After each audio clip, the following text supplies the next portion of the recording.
You know the deal, I keep it real. Walking on that dirt road, you country appeal.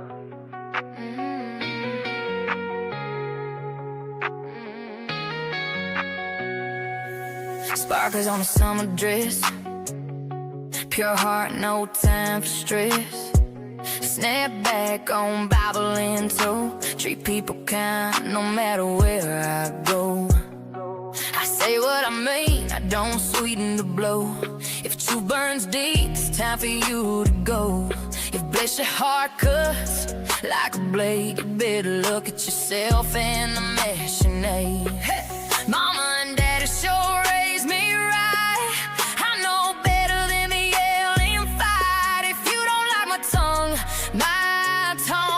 baby, leave my porch light alone. I ain't for everyone, I'm for the real ones. Day one, stay strong, 10 toes down, till the day I'm gone.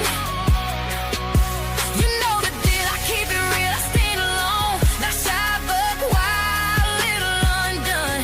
If I'm too much, then I'm not the one. You know who I am by what I've done. I ain't for everyone. Oh yeah. Look around in a quiet crowd, turn heads when I talk too proud. Take jar full from the songs I write, 'cause truth pays better than a sugar white lie. I pray hard, but I cuss some too. I weigh the people when I'm passing through. If that's a line's too fine for you, go find you a saint in a Sunday pew.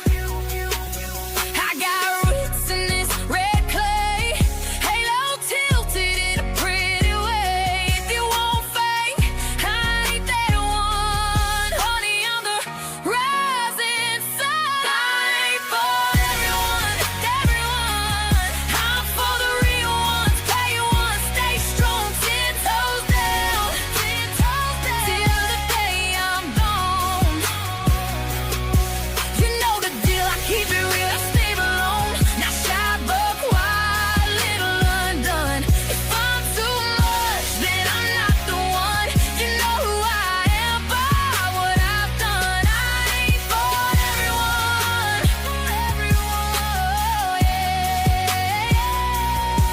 I got scars where my stories live. I take less, but I always give. I won't trade my soul for a bigger crowd. If you feel me, sing it loud. Sing it loud. I ain't for everyone, I'm for the real ones. Day one, stay strong, 10 toes down, till the day I'm gone. You know the deal, I keep it real, I stand alone. Not shy, but wild, little undone. If I'm too much, then I'm not the one. You know who I am by what I've done. I ain't for everyone, oh yeah. I ain't for everyone, you know the deal.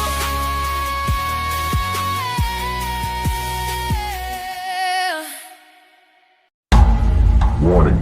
This episode contains content that may be disturbing or sensitive to listeners. Discretion is advised.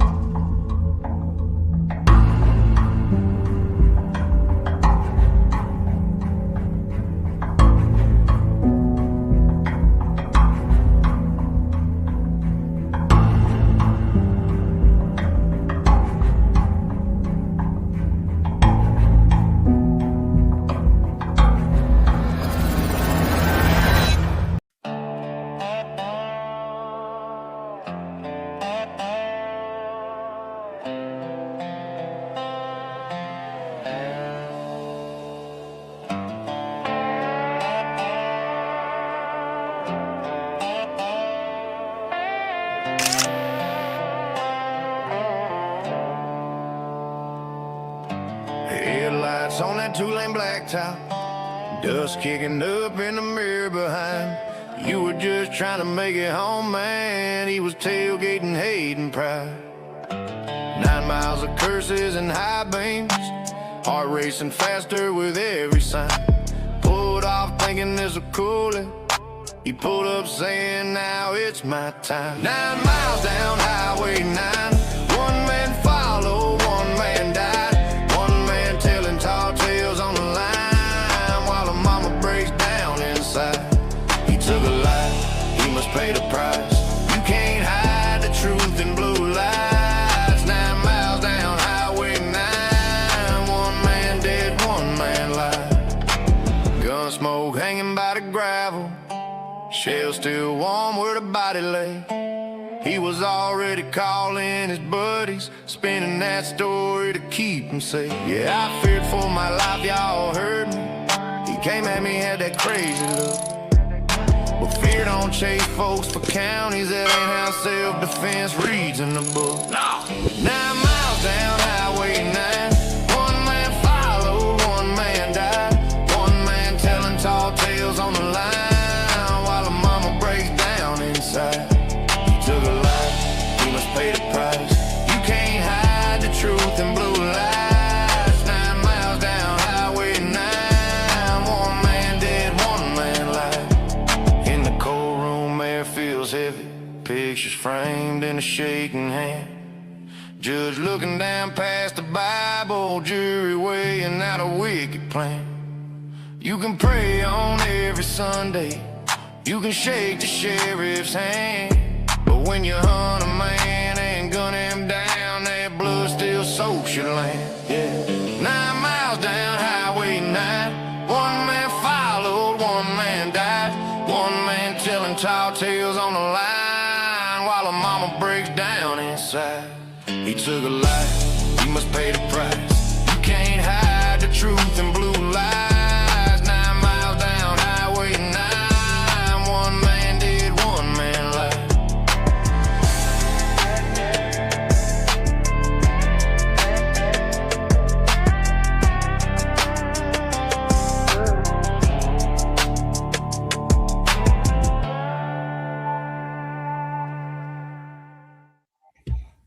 Hey everybody, my name is Duchess and this is where we talk about true crime and missing cases, and today we are live streaming from the news stations that are allowed to be in the courtroom in Conway, South Carolina for the Stand Your Ground hearing. This is Scott Spivey's family versus Weldon Boyd and Bradley Kenneth Williams. If you missed part 1, I encourage you to go back and listen to it. We streamed some from Luna Shark Media, which is the True Sunlight podcast.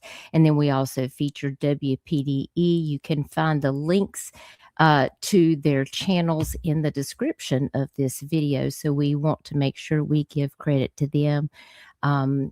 Thanks, guys, for joining me. Hey, Elizabeth, it's good to see you. Elizabeth said, I heard this and it said it all. I thought it was appropriate, you know.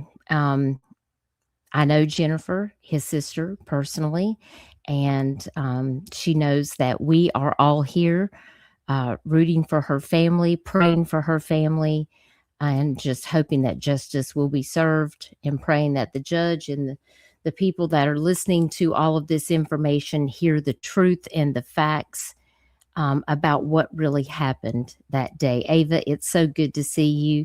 I hope you're doing well. I appreciate you being here. We got Cindy back in here. Cindy became a member. Appreciate you, Cindy, for jumping back in with us on this. So we are going to jump over and see where we are at. Let me get over here to some of my media assets here so I can get us up to where we need to be.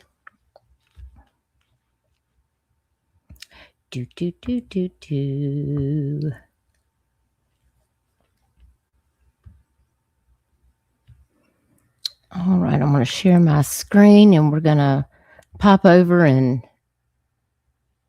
see where we're at this point. I think we're still on break over here on the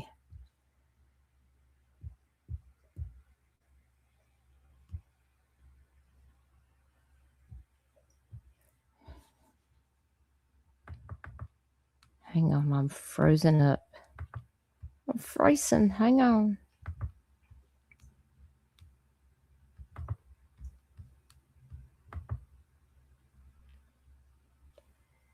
Court will resume at 2 p.m. And it is 1:55 currently here on the East Coast of South Carolina. We are coming to you live from Myrtle Beach, South Carolina. Hey, Mo, it's so good to see you. I hope you're doing well. I appreciate you being here. Welcome back, Alex. Good to have you back. I'm so glad to know that that's your family's fireworks store, because that's where we buy our fireworks. So I'm glad to know that's your family. Most everybody knows that I'm a local here in South Carolina. This is why I share missing cases and talk mainly about North and South Carolina, the crime, corruption, homicides, missing people, cold cases, because these are my stomping grounds. I was born and raised in North Carolina, and I have lived here in South Carolina since I graduated college, and I was able to get recruited at the local hospital here to work in the cath lab. And so I've been here since 1998 when I graduated college. So I've spent most of my life in South Carolina, actually, a better part of my life, of my 52 years. So this is home for me. And this particular case with Scott Spivey, if you are not familiar with the Scott Spivey case, I encourage you to go check out my playlist under Crime and Corruption. That features all of the live streams where AJ Always Something and I have talked about Scott Spivey's case. This is something very important to people here local in this community, just like Tyler Doyle. In fact, I spoke with Tyler's Aunt Shay last night, and she is going to be there in court supporting Jennifer, along with many other locals, people that I have spoken to. And I just want to give them a shout out for being there to support the Spivey family during this case. So I do encourage you to go over there and check that out. There are links in the description if you want to go over there and check that out. I would also encourage you to check out, let's see if I've got a good link for you to go check out. And we'll summarize this case for you real quick before we get back into it. I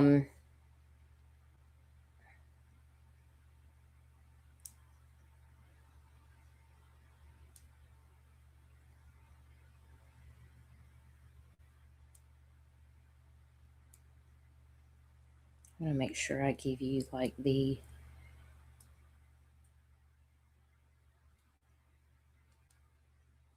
best update, the last update that we have right before we actually went into this case this morning at 9 a.m. We were live at 9.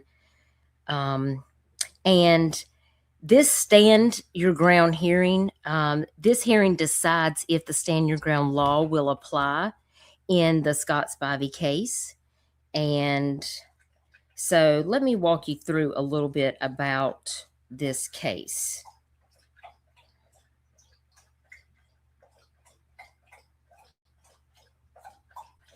Hold on one second. I'm getting a message here.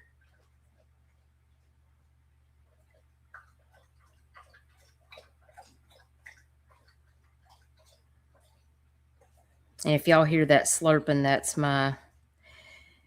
that's my puppy dog. Now, what we need to know about the Scott Spivey case is one side of this story paints the picture that Weldon Boyd was using self-defense, while the other side is claiming that he is liable for Scott Spivey's death. In June of 2024, the estate of Scott Spivey filed a wrongful death lawsuit against Weldon Boyd and co-defendant Kenneth Williams. That is Bradley Kenneth Williams. The lawsuit maintains that at that time and all others, that Spivey was not threatening any specific person, nor was there any such imminent threat. And in latest development, Williams filed a brief just last week asking the court to drop him from the case. He claimed that Spivey began firing toward him and Boyd. Boyd and Williams have not been criminally charged in Spivey's death. And in this case, the incident report lists Spivey as both the suspect and the deceased, and Boyd was named as the person involved in the shooting, not as the person who unalived Scott Spivey. There was a 911 call made by Weldon Boyd on the day of the incident, which was September 9th of 2023, where he claimed that Spivey pointed a gun at him while they were both driving on Highway 9. Now, Weldon Boyd, and we've listened to those 911 calls, did say that he followed him for 9 miles. In fact, for 4 of those miles, he didn't even call 911 until he was 4 miles deep into this chase in pursuit of Scott Spivey. He also told his mother that he had a effing great time after he unalived Scott Spivey. And the cop friend of his told him that he probably should not go around saying that. And all of that is on recording. Now, Boyd had told the dispatcher that if the gun was pointed at him again, he would put him down. This was also on the 911 call. Boyd and his passenger, Bradley Kenneth Williams, followed Spivey's car as it turned onto Camp Swamp Road off of Highway 9, where Boyd informed the dispatcher at that time that Spivey was stopping and they were about to have a shootout. Moments later, Weldon Boyd reported to dispatch that Spivey fired a shot at him, and this prompted him to fire 40 rounds through his windshield back at Spivey. A bystander did call 911 to report the shooting, and Scott Spivey's sister Jennifer called the Horry County Police investigation into the shooting that was ruled as self-defense, that she wants a fair and unbiased investigation. And clearly, there are major pieces of evidence that were overlooked, whether on purpose or by error. And she feels that this has had a major impact on her getting justice for her brother's death. And we know this because, you know, there have been statements made by Weldon Boyd, such as he had an effing great time doing this. You know, saying that he was going to follow him all the way and that he knew his vehicle was faster and that he knew that Scott Spivey was in fear. You know, you can't make any of that make sense and call it stand your ground. So I do encourage you to go over and watch those live streams. I think it's very informative, and I think you will find all of the information that you need in order to get all of the facts. I want you to be able to see it. I want you to be able to hear those phone calls because it's so important. The facts matter. You know, we can speculate, we can have our feelings. You know, people ask me all the time, what do you feel in this case? I feel like Weldon Boyd should be held accountable. He took the law into his own hands. But it's not for me to decide. This stands for the court to decide based on the laws, based on the truth, based on the facts, based on the evidence. Scott Spivey is not here. He does not have a voice to tell his side of the story. And it's very sad. So it's kind of like in the Tyler Doyle case. Tyler is not here to tell what happened that day. Only Christian Holden is here. And he doesn't want to talk. In this case, you have somebody who wants to talk and tell everybody that he had an effing great time. And he also took pictures of Scott Spivey after he unalived him. Yes, he went over there with his phone and took pictures. And we heard that in testimony in court when Mark Tinsley brought it up.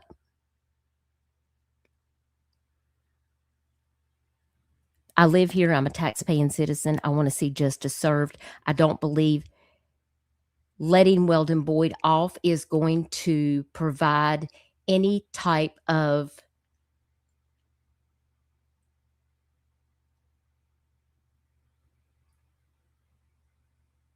I don't even know the word that I want to say. It makes me so infuriated. Protection for the people that are residents here, much less tourists that come on vacation. If they don't care about us, they're not going to care about you. We live here. We can't be letting other citizens going around and taking the law into their own hands. That's not the way the world works. Well, and Mo says here, I don't know much about this in particular, but stand your ground seems like you don't have to retreat, but it surely doesn't mean you can pursue someone for miles, right, Mo? That's exactly my point. The 911 dispatcher, I feel like that person needs to be held accountable as well, because that person could have said at any time, sir, after Weldon told them that he was going to pursue him, he told the dispatcher that he was going to pursue him and that he was going to use whatever he had to if that's what he needed to do. The 911 dispatcher should have told him, sir, you need to stop your vehicle and you need to disengage immediately. And the 911 operator never said that. This is very dangerous. This is extremely dangerous. And the fact that Weldon is friends with police on the people on the police department, one person actually left the police department because he knew there was going to be a civil lawsuit. And the other person, Paul Vescovi, who wrote on a clipboard that said, act like a victim, and then held it up for Weldon Boyd while he was talking to the body cam. What Paul Vescovi didn't realize is the body cam footage caught him writing, act like a victim on a notepad to hold up for Weldon. And he got fired. Hence, there needs to be a full investigation into the operations of the Horry County Police Department. This is not the only time the Horry County Police Department has been under an internal affairs investigation. It's happened all the way back to the 80s. There was a time where there was Horry County police officers that were actually taking evidence, as in drugs, and they were selling them in North Carolina, and they got caught. And they were on duty at the time. That really happened here. There was also another case of Horry County police officers being engaged in illegal activities while on duty. That really happened. This is not like this is a first-time situation for problems in this county. I agree, Cindy. There will be no peace of mind without justice. And Mo, I appreciate you being here. And I appreciate all the work that you do on your channel. If you guys are not subbed up to Mo & Co., if one of my mods are in here, if you guys can drop Mo's link. We need more people in the world like Mo out here doing great work. And we appreciate you, Mo, so very much.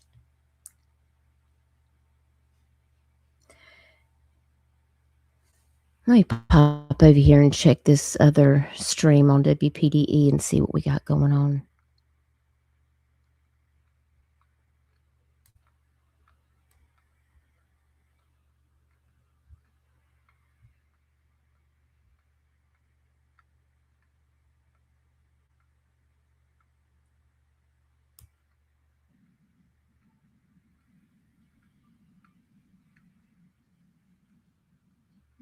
Nothing yet.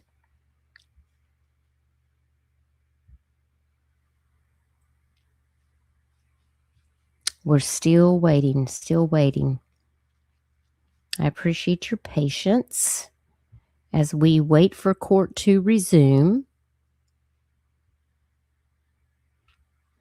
As you see, we have our screen is black right now. And we are still live, so we're just waiting for them to resume.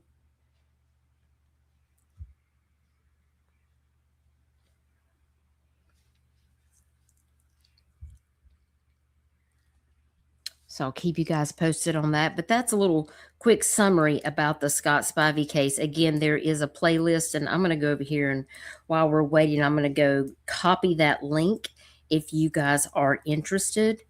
But that's why I mainly talk about a lot of these cases that are in the Carolinas, is because that's where I live. That's what I know the most about. And I'll tell you what's really nice is when people that you went to high school with figure out that you have a channel and they don't even know it's you. And they're like, that voice sounds so familiar. I know that person. And then they realize who you are and they send you a message. And they're like, is this you? And I'm like, yes. That is so flattering to have people that you haven't seen in 30 years that are subbed up to your channel and listen to your podcast when you talk about these cases. Yep, there she is. There's one of them right there. Gina, you know who else comes over and subs up to my channel and watches? Do you remember Trish from school?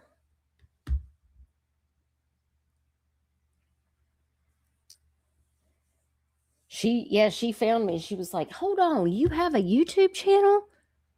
Yeah. I'll have to message you. Yeah, I'll message you and I'll tell you.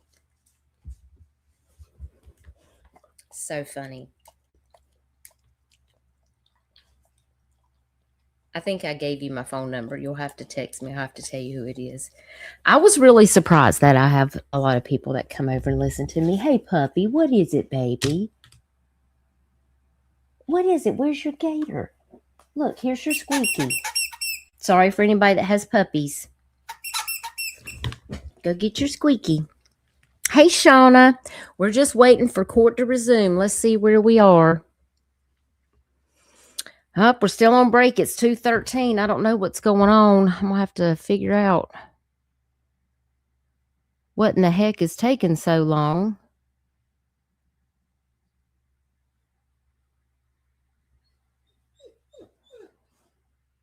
Let's see what's happening here.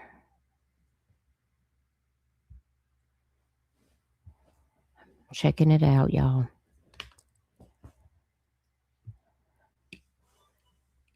We still don't have anything on this feed. Let's see what else we can find.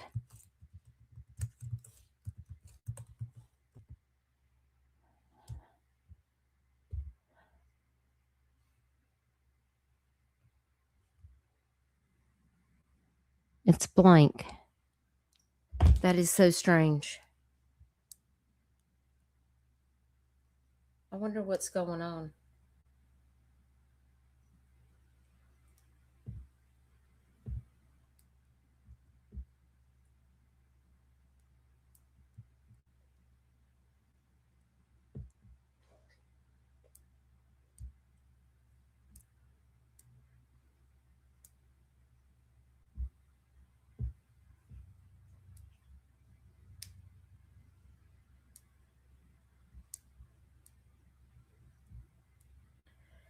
All right.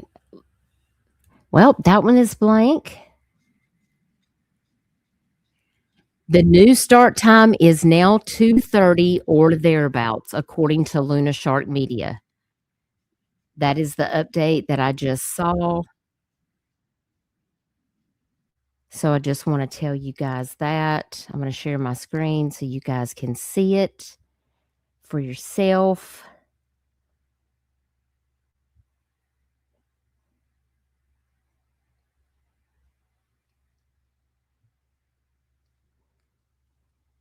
New start time is 2:30 or thereabouts.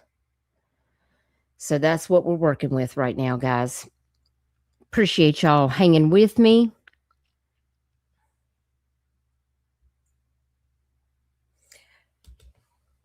Gina says I'm going to have to sing to y'all in the meantime. That's probably not going to happen. Y'all do not want to hear me sing. Y'all heard me sing on the New Year's Live with Duke playing the guitar. And I probably made your ears bleed, but I could probably entertain you. No, he's not facing criminal charges, Mo. They didn't charge him at all for anything. Oh, I think we might be back. Hold, please.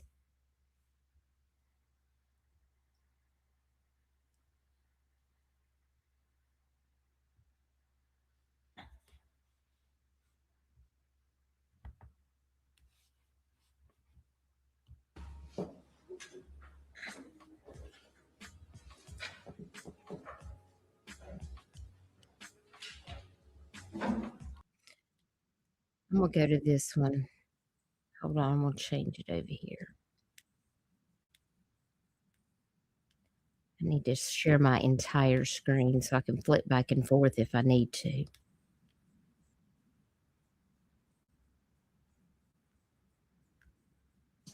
All right, there we go.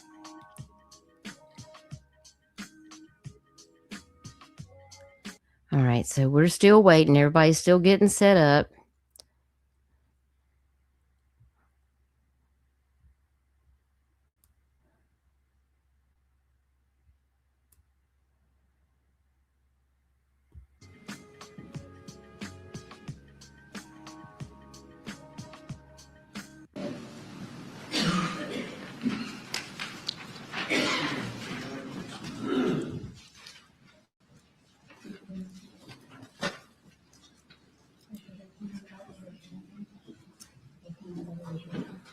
Do you solemnly swear affirm the testimony you're about to give the court in this case will be the truth, the whole truth, and nothing but the truth, so help you God? Step up your right. Speak into the microphone and just state your name for the record. Thank you. My name's Terry Wright. And Terry, you're an Overy County resident, Yes, sir. and you retired, you currently still working, or which? Just getting old. All of the above. All of the above? Yeah. Okay. All right. Have you been in court to testify lately? No, You been on TV lately? a little bit. Well, you will be today. Let me ask you this. On Saturday, September the 9th, were you on Highway 9 at some point in time? Yes, sir. All right. And did you have an occasion to see the vehicle of what you have learned to be Scott Spivey? Yes, sir. Did you get a chance to see the vehicle of what you have learned to be a Weldon Boyd? Yes. And do you know Weldon Boyd? No, sir. Do you know Bradley Williams? No, sir. Did you know Scott Spivey? No, sir. Any connection with any of them or any of their family or any reason for you to be anything other than objective? Nothing, no interaction with any of them up to this time. And no, I'm not objective in any way. Don't have any objections. All right, now, let me ask you with a couple of, so are you familiar with where Bell and Bell car dealership's located? Yes, sir.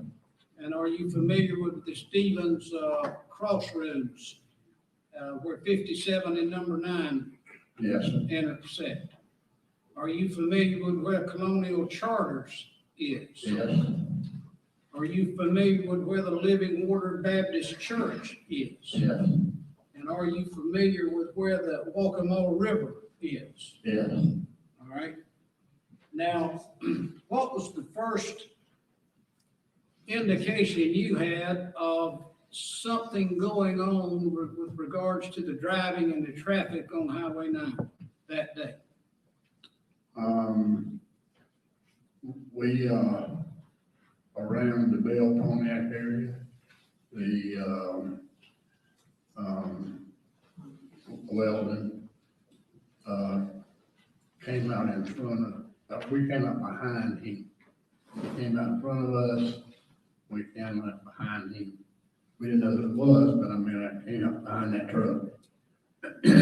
And you know that now looking backwards, that somewhere there around Bell and Bell, or let me put it this way. I'm trying to think, the best way to ask you this question, but somewhere around Bell and Bell, or between Bell and Colonial Charters, you saw Weldon Boyd's white truck with the trailer behind it.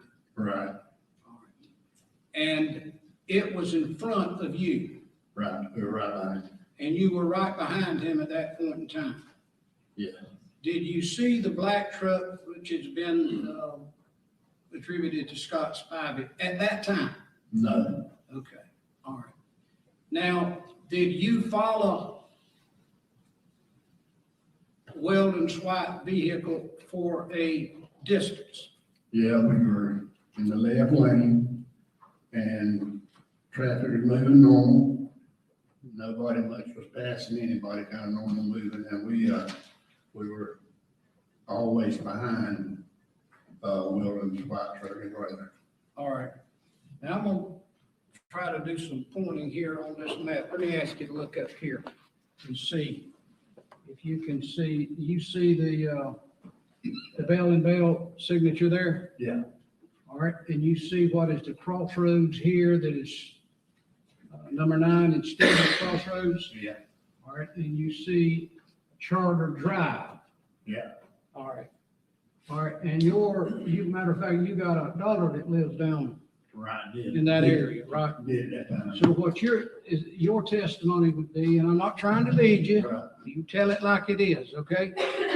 Is that somewhere in this stretch of road here, certainly by the time you got to Charter Drive, you had seen what you had come up behind Weldon Boyd, Right, white truck, pulling the trailer. right, Right, okay. And so he travels down this way and you travel with him, right. all right? And there's a landmark of the Living Water Baptist Church. You familiar with that? Yeah, You followed him past that? yeah. Hold it a minute, any sign of Scott Spivey's black truck at that point in time? No, Say that again. no. All right, and you followed them on up, and this is what? River. Waccamaw River, right? Uh-huh. You still following behind Weldon and the trailer at that time, Yeah, all right? Any traffic or commotion on the roadway? no, When you got to the river, had you seen Scott Spivey's black truck at that time? it was somewhere in that general area, it's somewhere in there. At that point, there'd been nothing happening. I was still driving behind him, Still driving behind? with All right, so let's stop right there. So when you got to at some point, when did you first notice Scott Spivey's black truck? well, the first thing that I spotted it was looked in the mirror and it was coming up on us pretty fast. And he dodged out a few cars and stuff. And I said to my wife, I said, who's that? He said, somebody's coming up, kind of fast on us here. Let me have you turn around and talk to the judge. Okay, I'm leading you the wrong way, but to be sure he can, Judge, can you hear him okay? All right. And, there was a silver truck beside me, silver Chevrolet truck. And we were kind of driving side by side. And, Scott came up real fast on us, kind of behind me first, and he went from lane to lane. And I said something to my wife about, this guy's never run over us. And you could tell he was mad and wanted to get by whatever, wanted to get by one of us. So I backed off. And when I backed off, that lady gave some room for him to go between us. And he went between me, he got in the left lane ahead of me, and that was Scott. And So the silver truck kind of went on too a little bit. And we were thinking at one time maybe the silver truck was involved in this, but he wasn't. He was just trying to get by. But Scott ran up behind Weldon, and then he kind of couldn't get by the silver truck. So the silver truck just took on off. So he was not involved anyway. And at that time, he went around Weldon and pulled in front of him and put on brakes. Because I had to put on brakes to slow down. And you say put on brakes, would you, a bit of an abrupt brake, or how would you describe it to the judge? Well, I had to put on my brakes. And you were behind Weldon in the trailer? Still behind Weldon. Still behind. All right, I've been now, behind him since we started. all right. And as you look at now, what you're saying, that's the first time that you had seen the black truck is it came up behind you, That's right. right? High rate of speed, got your attention, finally maneuvered around till it got in front of Weldon Boyd. That's right. All right, and you would agree that that was somewhere beyond the Walkmore River up around the Aberdeen Golf Course? Yeah, in that area. We were really not looking for landmarks out there in the road, but in that general area. But there had been, am I right when I say there had been no chase No, of anybody from the Walkmore River back to the Colonial Charters? no, No chase. no. So if anybody said that there was a chase through there, you as an eyewitness would say they were what? Just quite right. I mean, They're not right, are they? You know, Okay. they're lying or Okay. whatever, but there was no chase until he came around You. up to that point. He came around me. All right.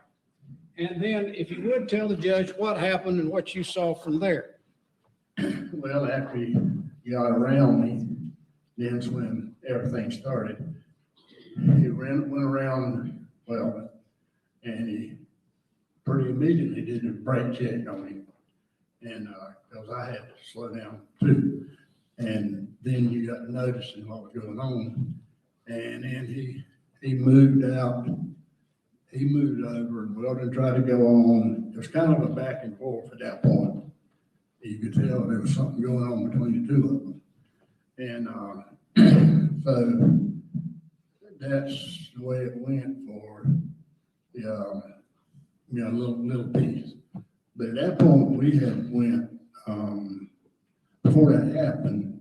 See, we had drove behind Weldon, like I said, for a long time. Right. And there was nothing. I mean, Did you see Weldon Weldon, in there? was Weldon engaging in any bad or erratic driving until Scott Spivey arrived? No. And even after Scott Spivey arrived, who was the one in your mind's eye that was causing the trouble on the roadway? Well, it was Scott. He throwing on brakes. And that's the only time that I wasn't following Weldon in a normal rate of speed with the traffic. And then when he put on brakes, and then he moved out, Weldon tried to go around, and he moved back over. To block him or not? Yeah, to kind of block him and it just kind of back and forth, in and out. Weldon made a few moves to try to go around him, whatever, and he wouldn't let him go. So Weldon to make a few moves to try to move in front of Mr. Spivey, and Mr. Spivey would block him. Is that correct? Yeah. Okay. Go ahead and tell the judge what you observed then. Well, after that was when he made a real abrupt stop ahead of him. And Who did? Scott. And Weldon, that's when he ran off the road. He was going to hit him and ran off the road. That was really abrupt. And he went down in the median, all the way down to the ditch part down in there. And he kind of got loose in there, but came back out and made it back out on the road. So he was able to get the truck and trailer back under control, and get back out on the road. Right. All right. Now, at any point in time, did you see a gun? Well, yeah, when he did that, I told my wife, I said, I believe, I said, he's got a gun. And, Scott. Okay. And, now, did I see him pointing straight at him? Did I see him? I can't testify that I saw him pointing straight at him or what he did with it, but he had it in his hand. I was out the window with it. And, never saw him pointing straight at him or anything. But, then, Was he in front, behind, or beside him at that time? yeah, All right. Any doubt that Mr. Spivey had a gun? no, Any doubt that he had it out of the window? no, Any doubt that he was waving it around in the direction of Mr. Spivey's truck? no, but actually, out the window and pointing straight at him, I can't say that, but it was outside. Showing it to him at least. Or whatever, yeah. All right. And then what did you see from that point on? Well, then, we started, it was getting close to Long's at that point. Getting close to Long. Long's Cross Road there. And, at that point is where, in our opinion, the chase, if there was a chase by Weldon at a high rate of speed and everything, that must have been where it started, so they started getting away from us. And I stayed to regular speed. And, so we and as we went around that last curve, we could still see them a little bit up toward Long's. And apparently they made the red light. And we got stopped at a red light. And they had made the red light, and you did, and your wife did not. That's right. So you got separated from them. That's right. And did you come in visual contact with them anymore from the 905 red light until Camp Swamp Road? No, it's, like I say, it was the high-speed chase or whatever. That hadn't been enough. All right, Brian, move this back from is this 905? Yeah, all right. All right. Move it back come down this way a little bit. Come on back, a little bit more. Wait a minute, go back. I want to walk them all over in the bottom, and I want 905, that's good right there. Okay. Yeah.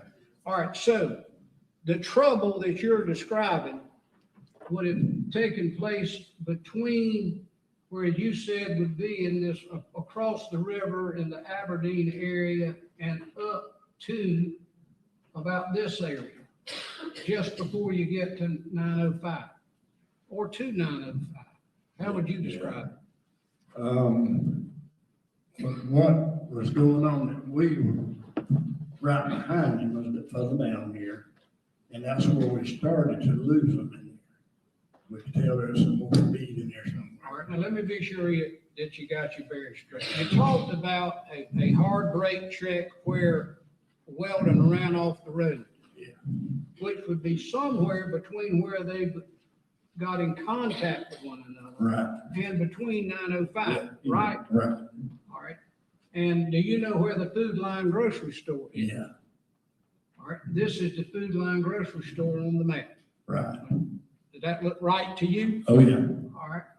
So the running off the road and the brake checking and the blocking that you described, could narrow down the between the Food Line and Aberdeen. Yeah, somewhere there. In that area. Right.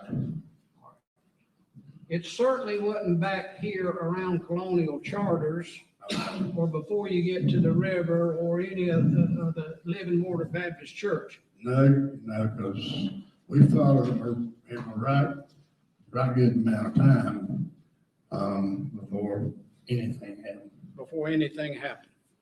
All right. And so you didn't see or hear any shooting. No. But when you do get up to 905, to Camp Swamp Road, tell the judge what you saw, heard, and did there. Well, when we started approaching there, because like I say, we had lost them then, you know. And so we got up there, and Scott had pulled in Camp Swamp, and Weldon had pulled in behind him. And you made that determination because you saw the vehicles Yeah. sitting there? And they were stopped. All right. And Mr. Spivey's truck was in the roadway or out of the roadway? In the roadway. And Weldon's truck was in the roadway behind it? Yeah. All right. And so go ahead and walk through, if you will.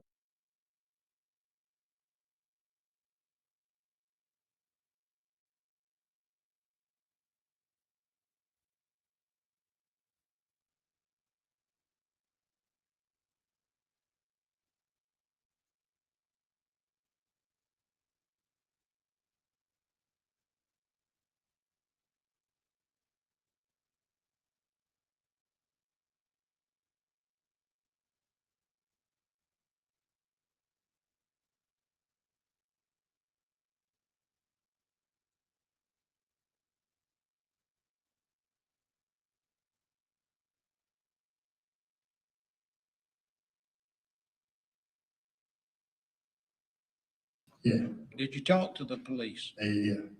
Did you make a statement for them? Yes. Did you give them a handwritten statement? Yes.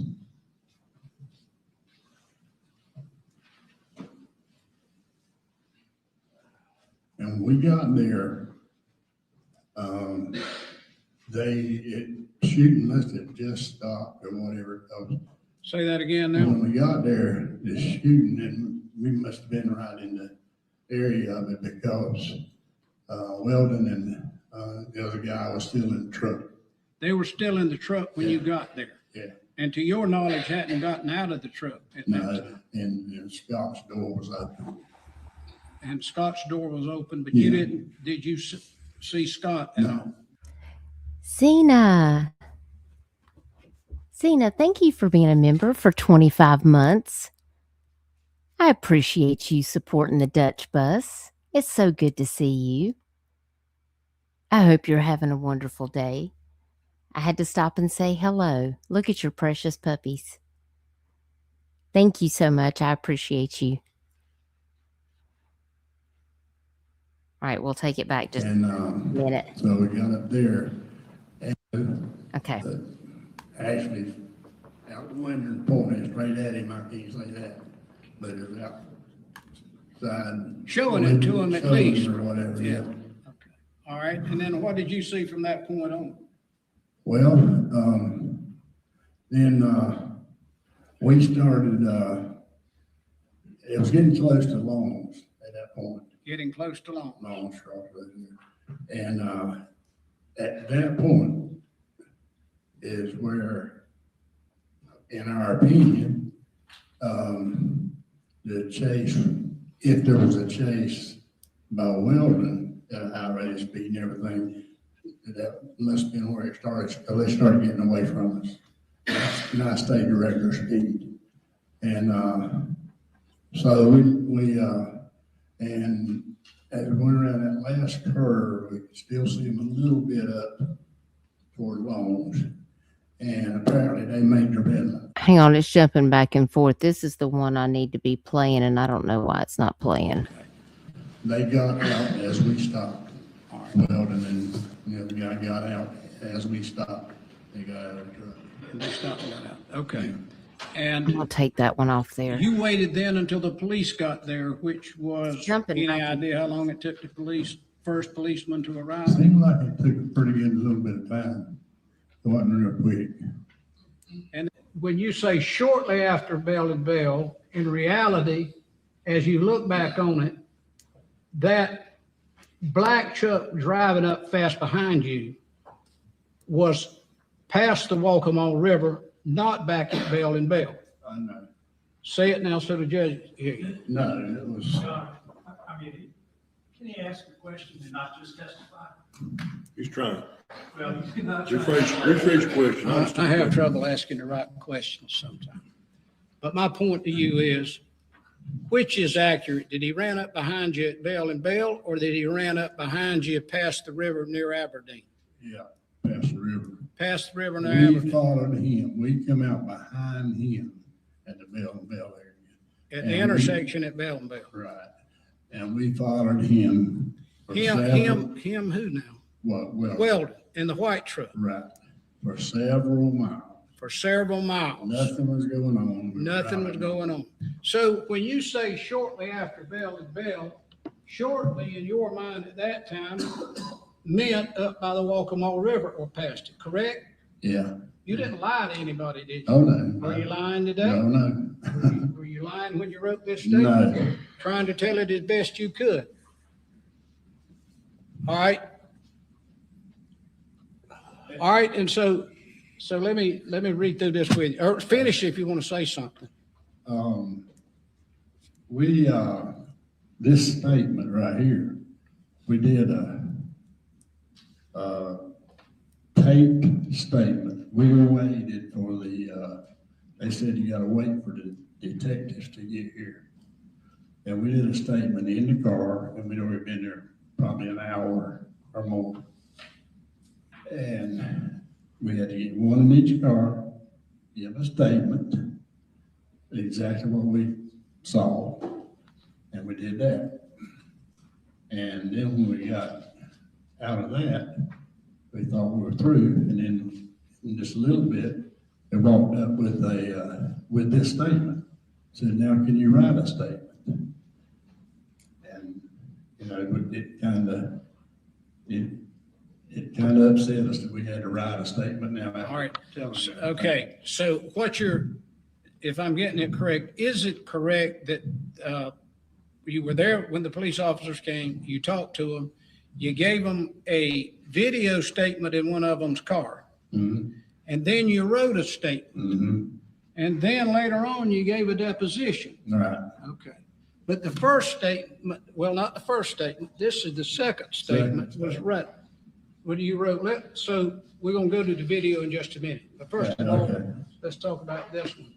If it says here, can you see that okay to read it? Yeah. Read it to the judge.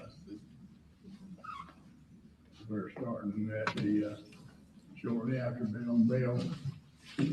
Yeah, well, go, we've got to do this. These two, go ahead where it says these two. These two keep passing each other with black truck always being the aggressor. Even ran white truck and trailer into the grass median. Saw a hand out in the driver, a black truck out the window pointing gun. A white truck. The driver was on their way to red light at 95 Long, was stopped at light, came to Camp Swamp Road, glanced and saw two trucks stopped at Camp Swamp Road, decided to turn around, felt something went down. Shooting had already happened. I did not witness this. All right, This meaning the shooting. okay. Yeah, that's. And that's your statement, and that's, Yeah. all right. Now, before we leave that, is there, well, let me go back to this. Go to the audio statement, O'Brien.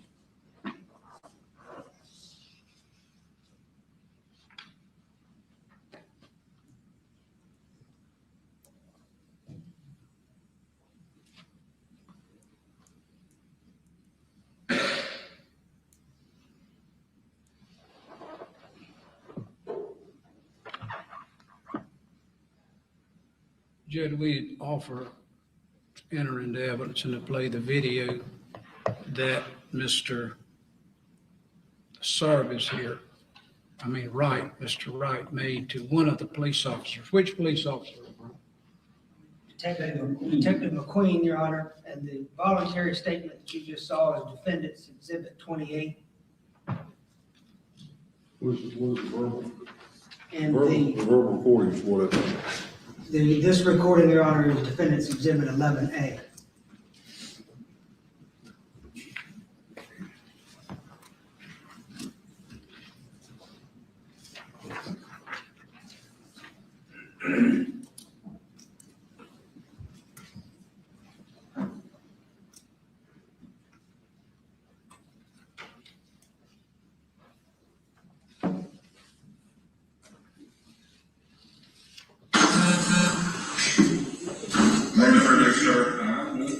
That's good. I'm Detective McQueen with Warwick County Police Department. I'm just gonna ask you a couple simple questions on what you saw, everything like that. Can I get your name? Terry. Right, WRIGHT. All right. Your date of birth? June 4th, 51. All right. And a good phone number for you? 843.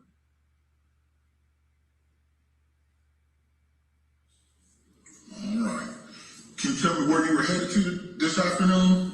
We had been down to see my granddaughter, and we went and ate at Bullinose. Okay. Went to Lowe's. We got a couple of clients that we got to get. All right. Come back, drop her off, and that was at let's see, we sort of just passed Bill on that next to the left, be the name of that development, and then we came out of there and started heading this way. Okay, so y'all headed Yeah. down 9 towards Loris? That's right. Okay. Now, can you tell me what you saw? Well, the black truck passed us kind of crazy. He run right up on the bumper and he whipped over there, and there was another car over there, and he whipped back over there. He was driving fast and erratic stuff. So he got up to this truck and he got on their bumper and was just kind of sitting there on their bumper right on them. And then he whipped down and went around them, passed them, got in front of them, and then put on brakes. Not technically stopped us, it slowed them down. All right. But then he kind of took on back off. This happened, what I say here, it happened like several times. Okay. All the way from there to here, that's 10 miles. But did you see him doing it to multiple different vehicles? No, the only one we suspicious of was there's another white truck or light gray, one or the other, that kind of mimicked him. He would go, whatever the black truck did, they speed up, he'd haul tail right behind the truck too. And we were saying, is that man with him or with the other man, or what's he doing? But never seen him do nothing wrong with him. He was driving right. Yes, sir. But the cut to the chase, every time these guys tried to do anything, the truck did the opposite. He would take off, they would try to get some speed up, and he'd run up, get in front of them, throw them brakes, slow them back down. And then he got back over another lane, and they started trying to get beside him, and he just come right over and ran them down in the median. Okay, they were down to the flat part of the median, and he sped up. They come back out, and they started repeating the same thing. Okay. And then then they were, that was right after that, I think, that he had a gun out the window. The black truck? The black truck, yeah. Okay. And my wife said that he had it out the window. Was he on the passenger? Did he have it at the driver's side? Out this window. Okay, so he was passing them? Yeah. On the right? Yeah, pointing out. Okay. And so, but this other thing that I just told you was repetitive. Okay. Get in front of them, slow down, stop them. Not stop, slow them down, but they try to get back around. He'd take off, and then sometimes they get by and he end up back behind them. And he'd run back up behind them and back around them. There's a constant of that. Yes, sir. And they just kept on doing that. They harassed him all the way from there. And we lost him right back down here at the red light. And we could still see him up ahead. But we lost him, so what happened from that red light to here, we don't know. Okay. And as we went by, we looked over here, the truck was stopped, the black one, just with the door open. This one was stopped, with no door open. And so we knew this, oh, they'd met up or something. And the door was up on the black truck. And the wife said, you know, we seen it all. Someone might need help. We might better go back. And I said, yeah, I feel better if we do. Okay. So we went back. And so it had just happened. Couldn't have been a couple of minutes. And we come back and pulled in here. And there was a man coming from that way. Somebody over here. He was coming that way. And another truck. That rolled with a white car. And the shooting had just stopped when we got here.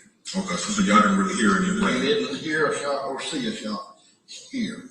We came back because we knew this fellow in the black truck was acting like this. I mean, he was dangerous. Okay. I mean, very, very dangerous to these people in the white truck. Okay. And so we didn't experience anything other than him. Now, he said, we said, is everybody all right? What's going on? He said, no. He jumped out and shot at us. He said he come out of his truck and started shooting at us. And he said, and we shot back. And I said, he's in the truck. He said, yeah, he's in the truck. I believe he did, in the truck. And I said, oh, okay. I thought he got out and run or something. But he was in the truck.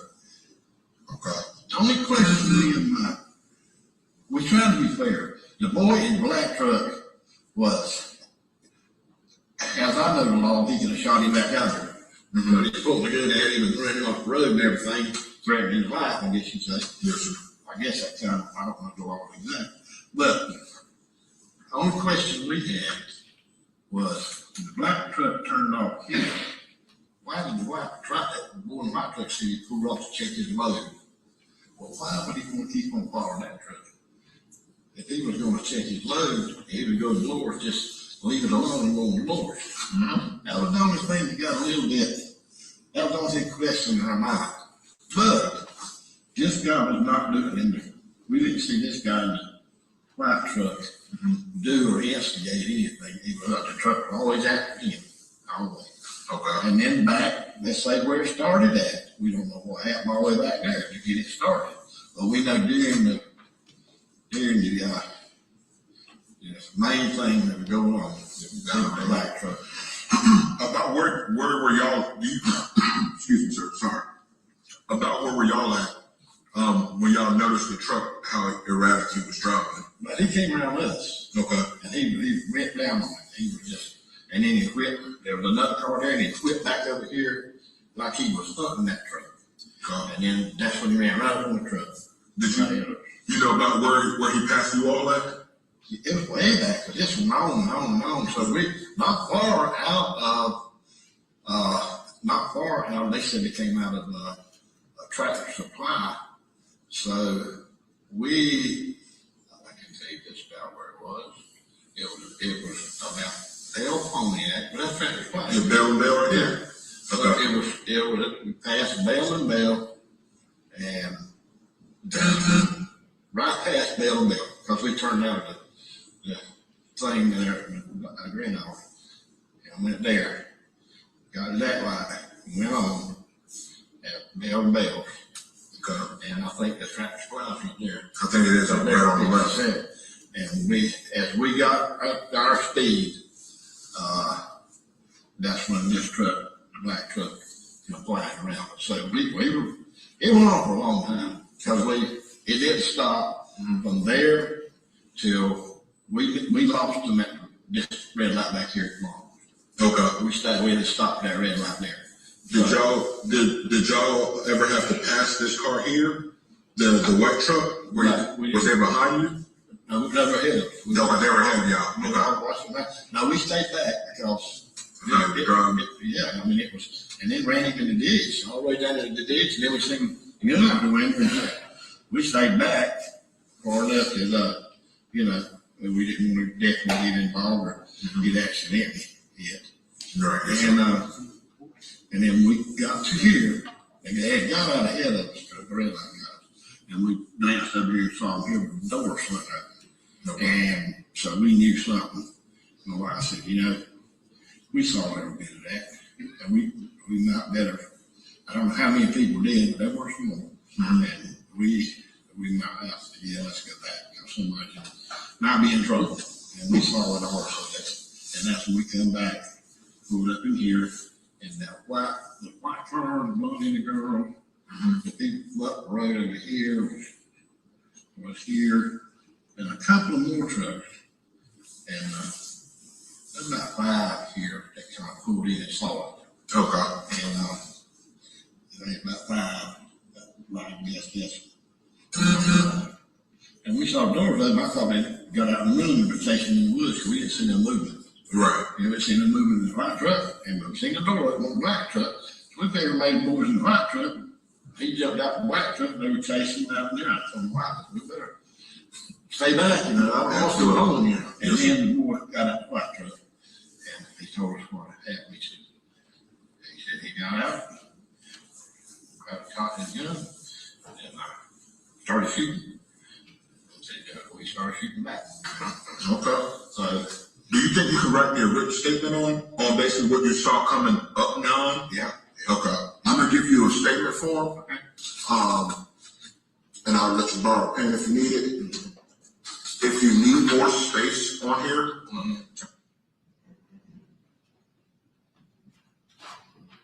This is wild. All right.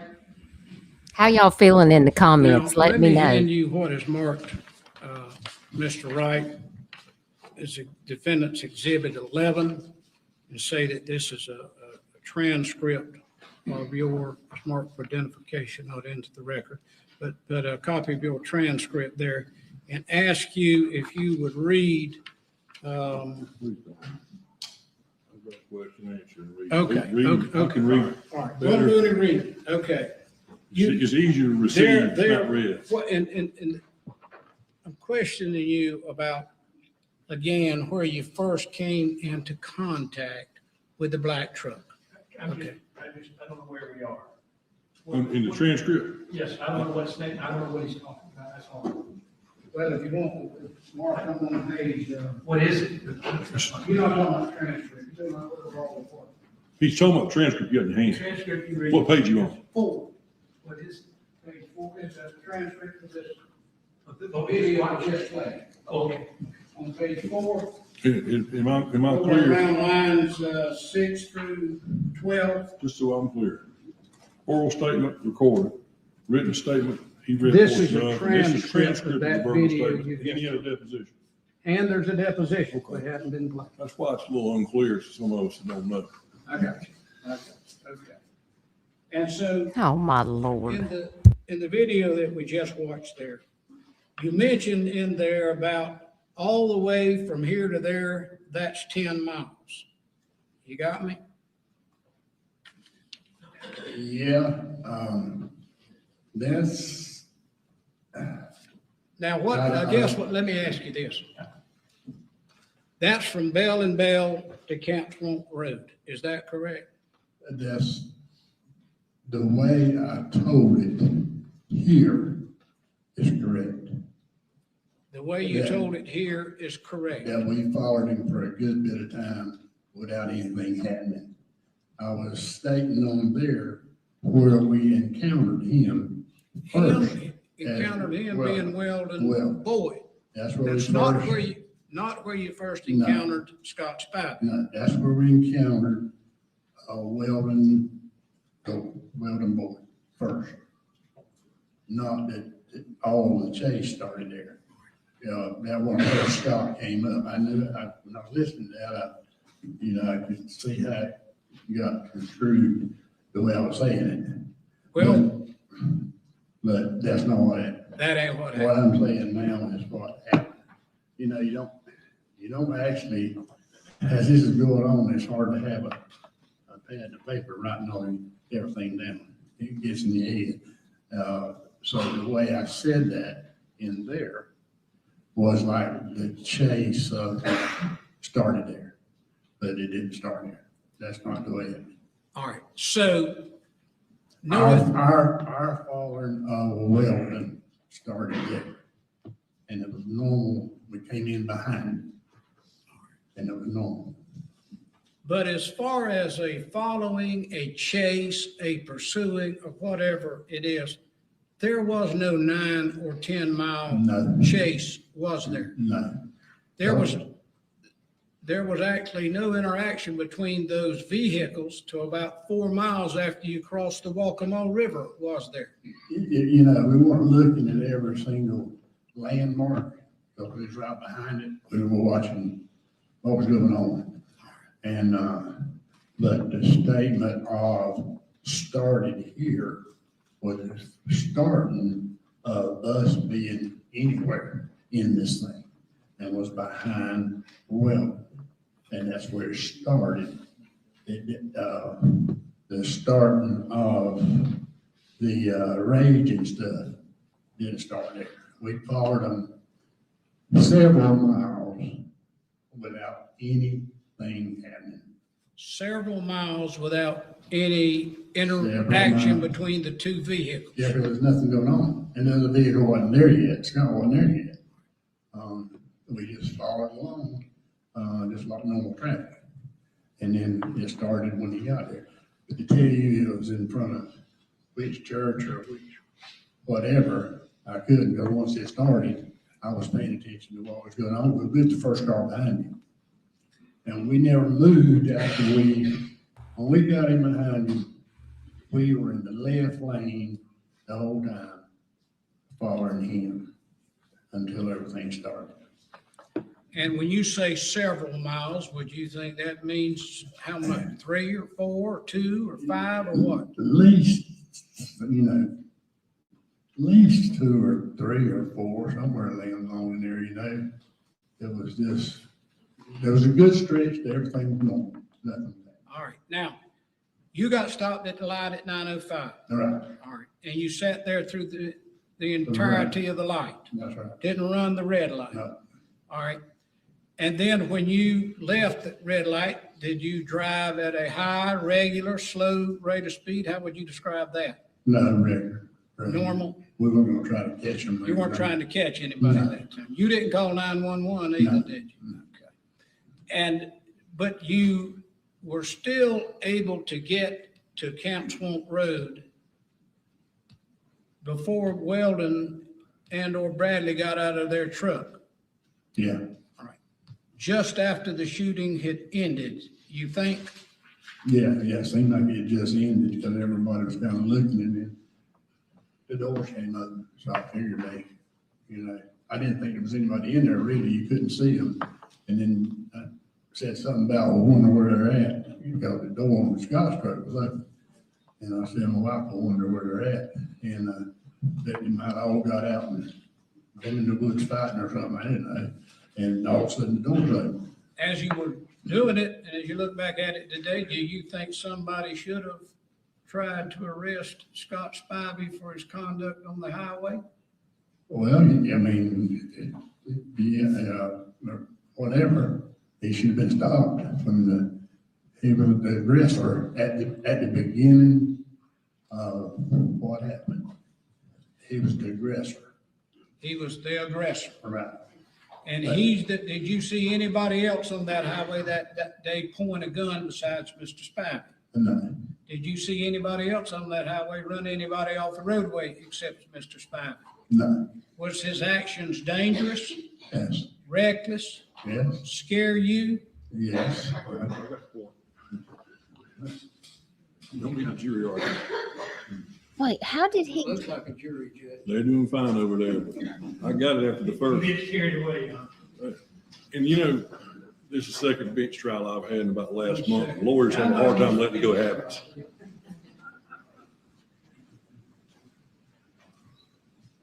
I'm confused because how do you, Pico, help me?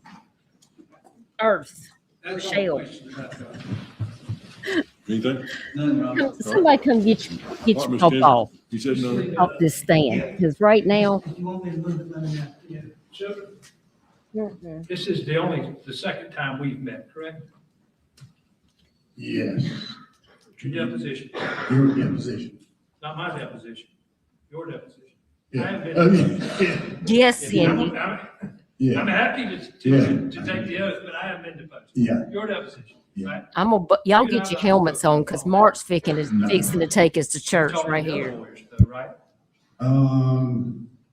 Yeah, a couple times. Yeah, a couple times. All right. When you watch the video, you recognize that what you said on the day of the shooting didn't match what you said here today, right? In terms of where the things happened. That's what you were telling Mr. Martin. Yeah, made that statement again. When you watched the video of you being in the car, it was made the day of the shooting. You recognize today that what you said on the stand didn't match what you saw yourself say back in September of 2023, right? And that's why you said what I'm saying here today is the truth. Yeah. Yeah. Chico, I said that. The beginning Somebody was can get you that phone the right now. beginning of our venture.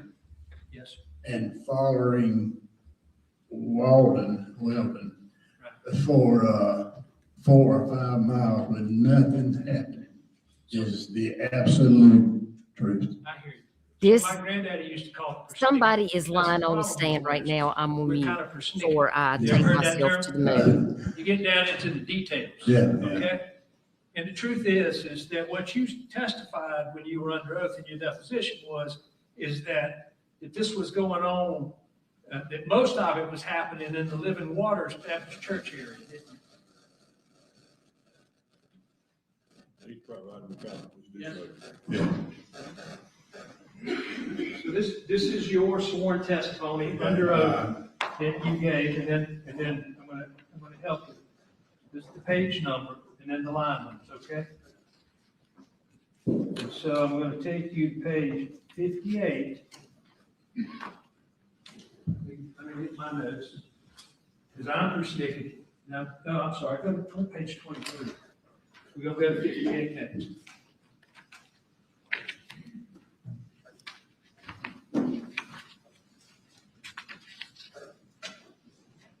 Right here. See it?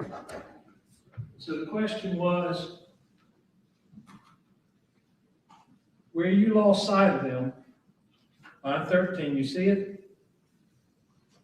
Because what you're describing is that you see this going on, and then, listen to me 1 second, and I'll give you time to read it.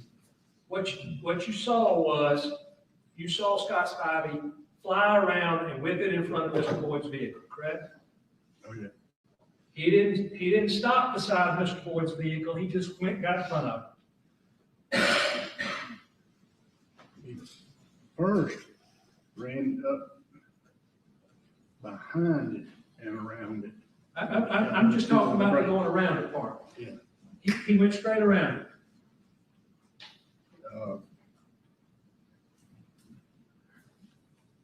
I think he went behind it first. I understand he was Then behind went it. around it, yeah. I'm talking, and he passed him.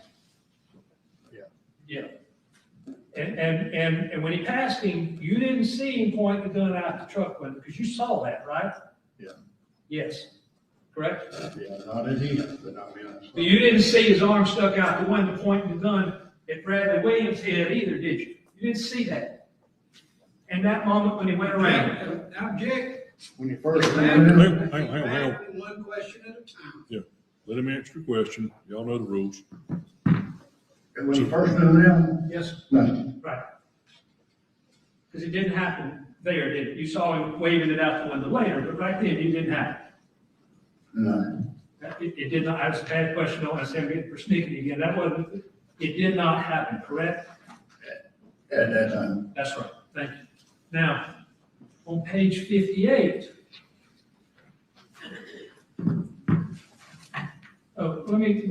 because you said, you agree with me that what you're saying here is that you think it was the Living Waters area where this happened, right? In your deposition, that's where I'm. Where, what happened?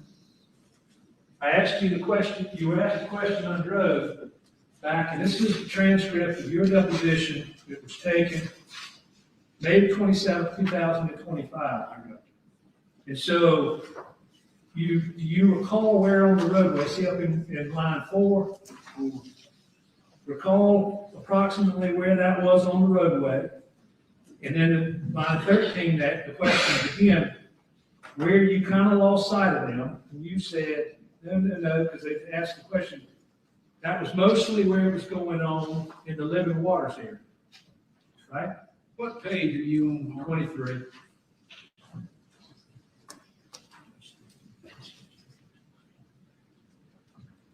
If you read up in all of it, like you said, it's all this. Takes getting used to, doesn't it? Yeah, Yeah. and it says in there that I say that it's hard to tell because I'm watching the road and not watching, Absolutely. you know. And you didn't say that. You jumped down to this bottom part where it said living water. It I was said, in the living waters. okay, let me tell you now, let me tell you something. You go down the road and this is happening. I didn't get me a pad and a pencil out of the pocket. And I didn't look over to see where living water or the candy store, Yes. because I didn't care. I was watching what was right ahead of me, with me and my wife in this car, and it was road rage. I hear you. Okay, that's the story. And the road rage you testified was when you saw him go into the road, into the median, correct? Mr. Ford? More than that. Well, There were several stops and there were several times we were around each other, not just one. that wasn't my question. My question was, is that the road rage, well, I'll find it, where I'll tell you the page and line.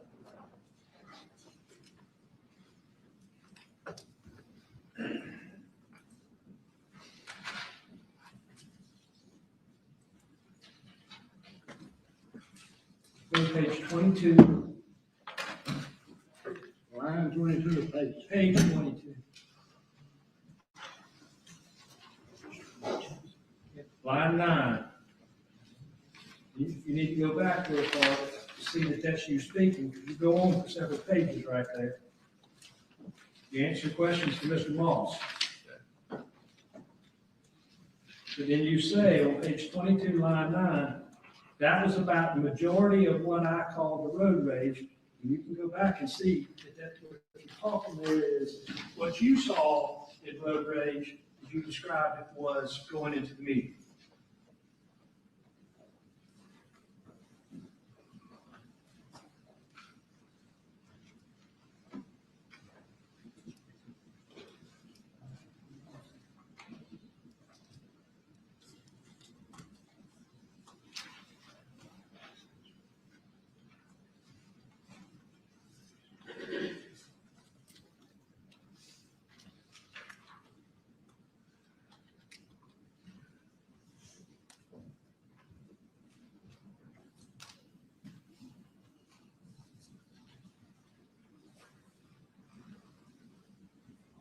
But if you read back, like I said, if you read back up further, you're taking the bottom out of contents. And if you read back up further, it's telling more stuff. And then it ends in saying that was about the majority of the road rage. Well, There's a start and an end something. well, we can go back up further, because up further you said, you know, that your wife had said, on page 21, you said, Monica said, she said, I believe he's got his gun. He had something out the window. And what you said in the recording was that your wife saw the gun. You didn't actually see the gun. You just saw his hand out the window later up the road when he's waiting. Right? No. Page 21, line 11. Judge, I'd ask you to be allowed to read it. That's fine. I'm helping you. Trying to. I think what he wants question, answer for the presentation. Well, the question, the answer goes on for about 3 pages. I gathered that earlier. That's okay, Mr. I'll move on. You agree with me that living waters is well before? I said, I believe he has got a gun. She didn't say it, I said it. You just said she said it. Well, She was going and to then, say she and then the did. next, he's got something in his hand, Yeah, correct? and then I said, I believe he's got a gun.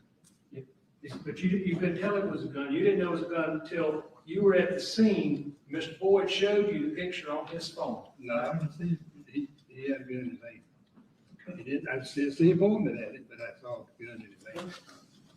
When you all got to the scene, you, your wife, and Weldon Boyd and Bradley Williams sat and talked for about an hour before the police finally separated you, correct? No, not an hour. I'm sorry? No, not an hour. Okay. You weren't watching your watch, were you? No. You won't dispute that there's gonna be another police officer gonna come in here in a little while. Do you know how long you were talking to him? Oh, no, I mean, I wasn't keeping time. Well, and we're not talking with them all the time, man. We were over talking to the guys and the girls that were driving the truck. We were out talking to, as soon as the police got there, we were talking with him. We were having a conversation as such, you know. We just, I mean, there they are in front of us. And he's telling us he shot a man in self-defense, and we're listening. We're not. You're not talking to him? Well, You were talking to him. I guess so, yeah. Yes. Now, you testified that when, the two defendants were still in their vehicle when you got up there. Did you see Weldon Boyd taking photographs of Scott Spivey's body? Taking photographs of it? Yes, sir. No. So if I saw him walk down the ditch line. So that's why I say it must have recently happened. He would walk down the ditch line with his gun, down in the ditch, being careful. He didn't know. I wasn't talking to him or nothing, just saw him doing it. And he walked down there, and he was like looking in the truck when he got there. And he go up to the truck, and he just come back, and coming back, he said, he's dead. He's dead, self-defense. He's dead. yes, sir. And you never saw Mr. Boyd go back up to Scott Spivey's vehicle, did you? No. So if he's got photographs, He didn't want that. if he took photographs of Scott Spivey's body, then that was at a time when you weren't watching what Mr. Boyd was doing. You agree with that? Yes, sir. Okay. I didn't see him take that, but pushing that, we didn't sit and watch everything they're doing. There was other people there. We talked to the guy that drove up, Fork Road, him and his wife, and the other people. We were standing over there talking to them for a while. So we didn't sit there and just talk steady to them. Yes, I got distracted. I got distracted and probably got confused, but I'd also talked to you about page 58 of your deposition. 58. Yes, sir. Okay. So at line 7, the question was, were they in sight with you when they crossed through the red light? This is the red light at Longs. Or do you know? And your answer was no. They had already got up further from us. Answer, okay. I'm sorry, question, okay. It's not really a question, it's a statement. But then you say, so we quit seeing them sometime before the red light. And that's right, correct? Yeah. Yeah. You never drove at speeds of 80 miles an hour, 84 miles an hour, 96 miles an hour, 86 miles an hour, did you? No. Your wife said you drive like a turtle. Is that fair? Well, I drive speed limit. And that's fair.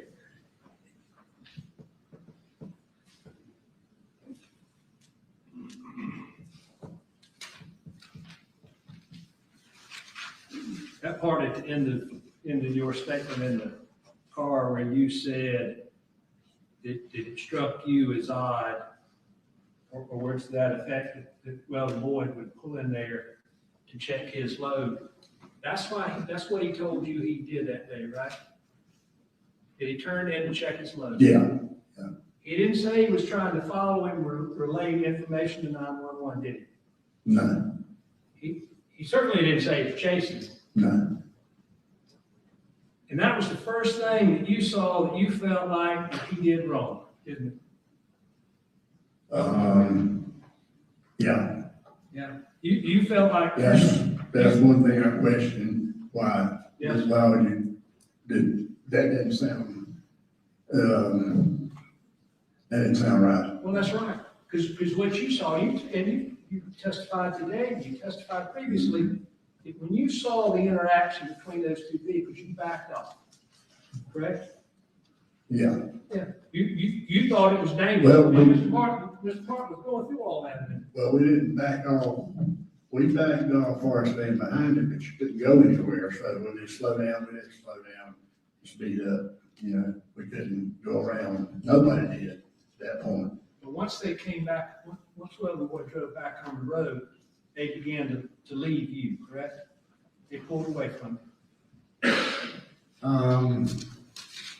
There was more time of that going on. No, it wasn't just off the road, on the road, gone. No, absolutely not. Yeah, I didn't say off the road, on the road. I'm saying that once he ran off the road, well, the boy runs off the road, at some point, their speed increases such that they both pull away from you. Yeah. Yeah. Now, if there was any chasing by boys, there would have to be somewhere between the longs, as far as a high-speed chase, it had to be somewhere between the longs and the rest of the way, however long that is.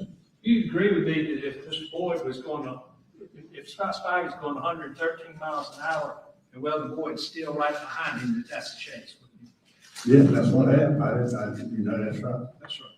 Mhm. And back to the point about, well, the boy turning in the Camp Swamp, you felt like that was an instigation, didn't you? That was the one thing I questioned, yeah. Based on what you saw on that road that day, you don't think that he should have turned in, do you? And let me be clear what I'm saying. You don't believe that, well, the boy should have turned in that road, do you? Two things there. I'm sorry? Two things there. The answer is no, and I don't think Scott should stop.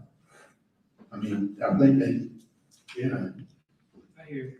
That was their mistakes, I think, both of them. Do you know, Scott, that they live right down there at the end of that road? Well, I heard they did, I don't know that. Yeah.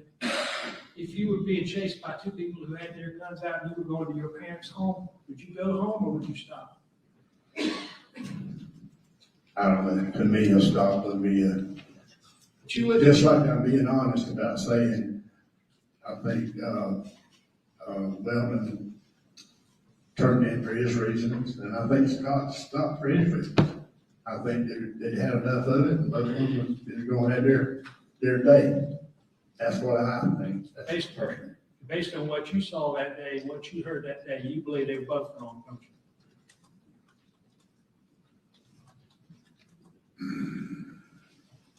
Yeah, at one point, but the beginning is the one thing I'm absolutely sure of, absolutely 100% sure of. When I made the statement that back at Bales was where it started, that didn't mean the starting of the event. That meant the starting of the first thing I ever saw Weldon's truck, and I started following. And so there was a distance of nothing going on. And then there was a road rage, which Scott came up behind him. Weldon did nothing until Scott came up behind us. And really right up on us also. And then the road rage happened. And then they left us. Well, we could be chasing him in wide open, as far as I know. So what I'm saying is what we saw there, what happened is exactly, whoever's at fault or whoever's not, that is exactly what happened. Yes, I hear you. You wouldn't have chased Scott Spivey that day with Jake. I object to the form of the question, not relevant, what the witness would have done. Well, I can ask you this. Rephrase that, 'cause Yes. I tend to agree with you, that's not relevant. Based on what you saw, knowing that he had a gun, even assuming that he was exhibiting road rage, slamming on brakes, having a bad day, whatever, based on what you saw, the safest course would have been to stay back. Objection. Same question. Pretty close. Ask something else. Okay. You never saw, after Scott Spivey passes Weldon Boyd, you never saw Scott Spivey behind Weldon Boyd, did you? He was behind him more than one time, I understand. but after, the only time, Will you answer that question for I me? can do it and say it again. Once he passed him, Once he's behind him, I agree with you. He passes, he goes, flies by him, gets in front of him, and then Scott's in the lead from then on as far as what you know, right? No, You don't know that? that it was more passing and stuff. It wasn't, there was more action between the two there, not just one pass and gone. Okay, from your vantage point, you think that there were times when Weldon Boyd was in front of Scott Spivey? No, I don't think he ever got it. One time he went up behind him at the very beginning, before he went around him, because of that other truck I was telling you about. And then he went around him and brake checked him, and then they didn't go too far. It was back and forth. Let's see. Let me see if I can help you, Mr. Wright. Mhm. I'm trying to Right. do this. You don't know that Scott Spivey ever got behind Weldon Boyd again after that brake check event you're talking about? Object to the form of the question, he's badgered him again. He just No, testified. no, it's not. He's back trying- and forth. I think that's a different question because he's tried to ask it, gotten an answer. Let me help. I like to rephrase question, not badgering him. Did you understand my question, Mr. Wright? The answer would be, yes. They were side by, whatever you call it, side by side like this, back in front, slowed down for a mile or so. They were never just lining up to do it. There was something going on all the time. Did any, So that's my answer. If you want me to give you a summation, in my opinion. Welcome in, Rooster Squad. Thank you so much, Elevated Truth, for sending everybody over. We are watching the live trial from Conway, Horry County, South Carolina, with Scott Spivey's family. Mark Tinsley is now addressing this witness. And this is a case that versus Weldon Boyd and Kenneth Bradley Williams, who are accused in this Stand Your Ground case here where I live. Took place 5 miles from my home. So I appreciate you guys joining. Please hit the like button and share this out for the factual awareness. We are streaming this live from WPDE ABC 15 News, which is a local news station. And I appreciate you guys being here. Thanks so much. I don't. Okay. But I will say, there was not, and you heard this all the time, and me and my wife never talked to anybody that was talking this in the media and stuff. We never did. We stayed off there. Ain't nobody said we talked anywhere. Stayed out of it. Nothing going on. Then you had a time that it was going on, and then you had to finish or what happened. So that's what we saw. That's my thing. Length of the chase, you don't know, because you only saw what you saw, right? Length of a high-speed chase by either one. You don't know what it was, do you? I know what I saw. Thank you, sir. Anything else?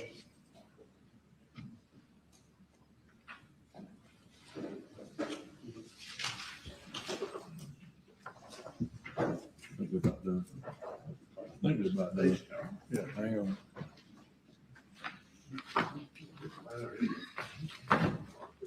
Yes. It's in there. Just one question. Well, maybe 3. But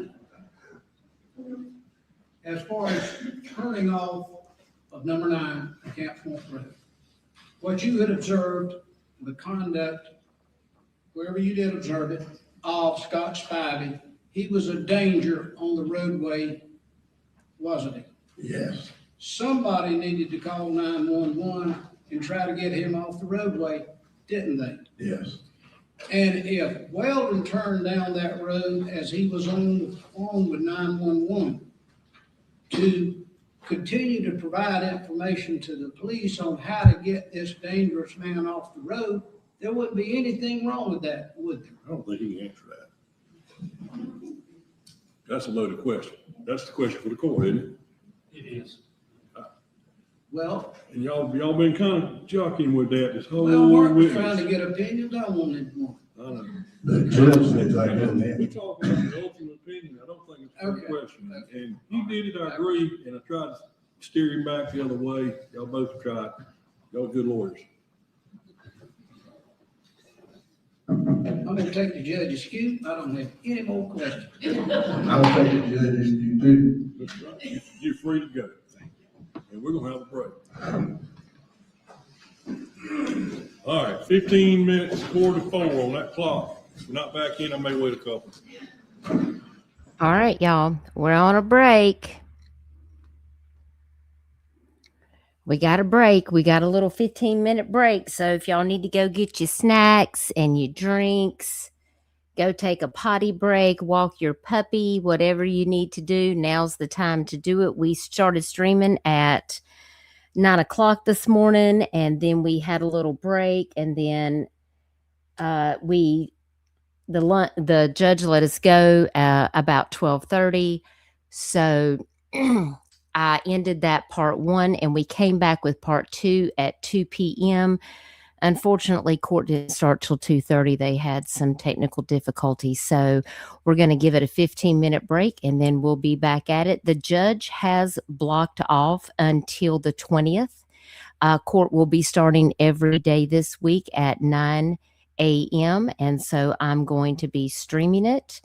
If you want to know more about the Scott Spivey Stand Your Ground civil lawsuit that is taking place in my county, just 15-20 minutes from my house. I may actually go to the court one day. I did talk with Scott's sister on the phone, and we've exchanged messages throughout this, and she just wants to thank everyone that is supporting her brother, supporting their family in this civil lawsuit as they try to get justice and get truth and facts to find out what really happened that day. If you're not familiar with this case, please go to my crime and corruption playlist to watch the Scott Spivey live streams there. I did give a quick recap on the case, but for anyone who is not currently aware of what's going on in this case, today, this is the 15th Circuit Court that is going to decide if Weldon Boyd, a North Myrtle Beach businessman that owns Bowie's Restaurant, is liable for the death of Scott Spivey. It's going to decide if the Stand Your Ground law applies in this case, and it comes after many questions have been raised by officials and family members involved. One side of the story paints the picture that Weldon Boyd was using self-defense. But don't forget the 911 call where he told his mother that he had a fucking great time after he shot Scott Spivey. So let's not forget that. The 911 calls are out there. You guys can go hear them on my channel for yourself and make your own conclusions. Do your own research, form your own opinions. I stand with Scott Spivey's family. I stand with the victims. Both parties started the hearing this morning around 9:30. And of course, ABC 15 is in the courtroom. We have True Sunlight podcast, which is Mandy Matney and Liz Farrell, are also streaming live from the courtroom.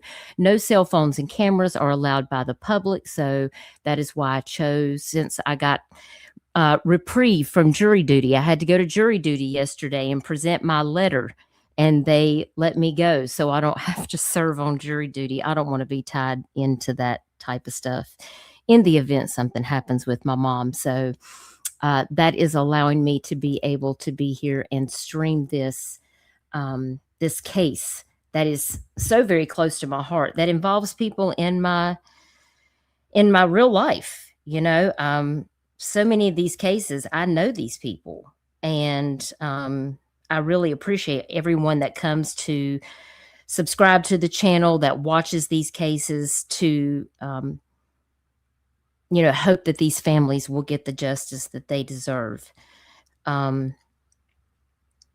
This case started back in 2023 on September the 9th, and it has really unfolded into something that has really not been expected. But Weldon Boyd followed Scott Spivey for 9 miles down Highway 9. That's just 5 miles from where I live on the waterway. And, you know, just a few weeks ago, we had another road rage shooting, and that guy got arrested and went to jail for murder. Yeah. Similar situation. How is one guy guilty but the other one isn't? You may ask. I really don't have the answer for that.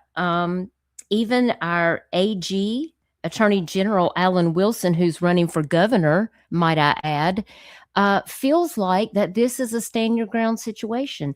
I personally feel like that this case with Scott Spivey has paved the way for other citizens to believe they have the right to do this and engage in such a way that vigilante justice is okay in South Carolina.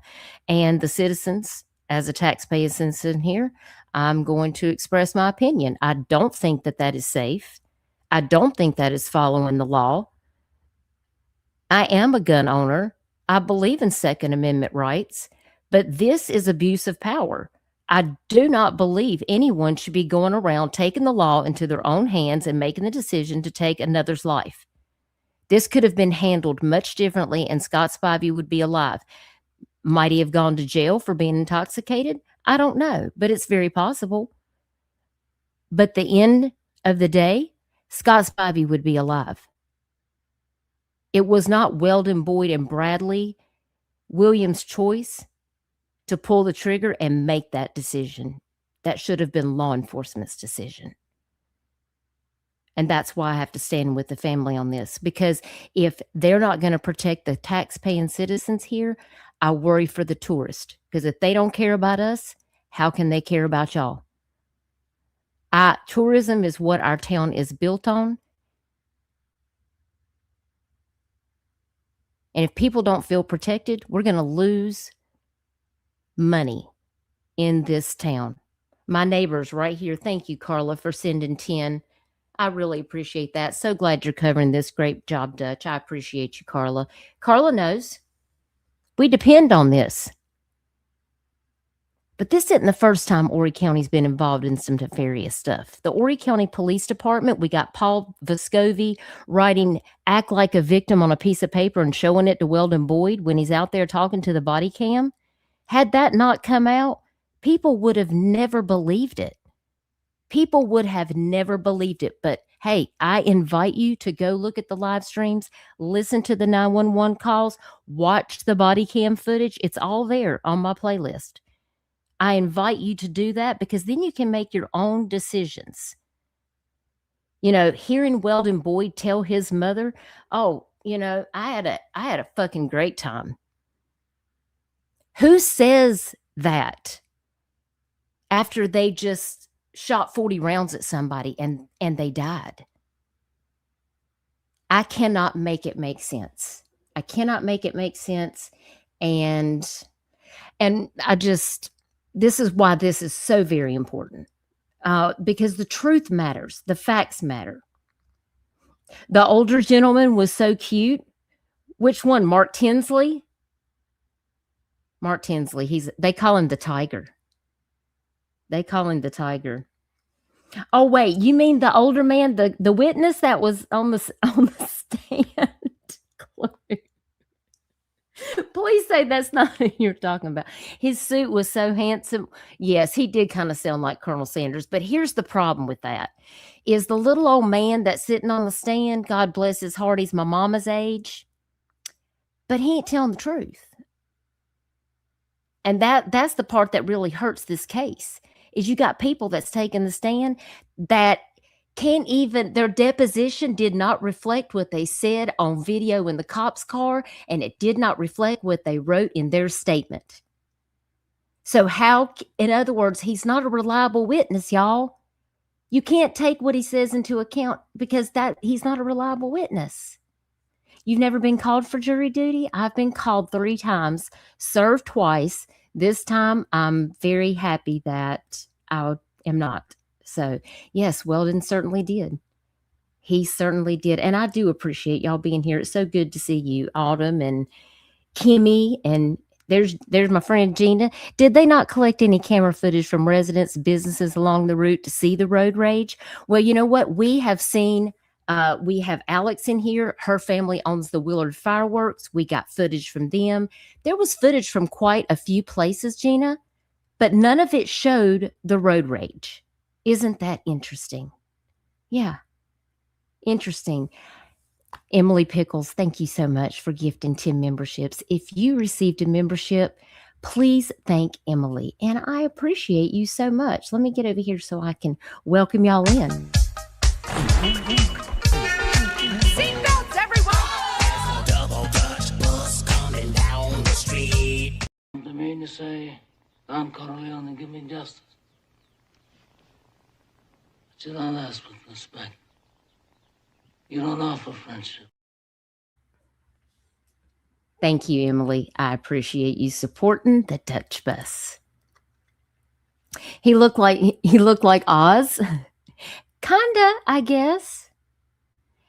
Swamp Girl, I've never been able to verify that. I have heard the rumorings that it was a long-term dispute over a woman, but from what I understand, they didn't know each other. So, yeah, it's a definite case of the good old boys. Carla knows all about that because here in South Carolina, that unfortunately is a thing. Impeach the witness. Gina, listen, after I read some of these indictments, I mean, I caught wind of a deposition that Weldon gave, and Weldon lied right in the deposition. And I can't wait till they call him on the stand because it's going to be really interesting. Okay, let me get back over here and see if anything's happening yet. Hang on. Let me see what we got going on here. Still not anything happening as of yet. So hopefully they'll be back soon. But that's kind of the gist of, you know, what's happened. That 911 call, like I said, was made by Boyd after he was already pursuing Scott Spivey for 4 miles of that 9-mile trip down Highway 9 in Horry County. And that's going west. That's leaving the beach. You can take Highway 9 all the way down to Sea Mountain Highway to where I live. Takes you right straight to the ocean. So when you're going west, that's where they were going, back out toward Loris, because Scott Spivey was going home to Tabor City, North Carolina. His family lived off of Camp Swamp Road.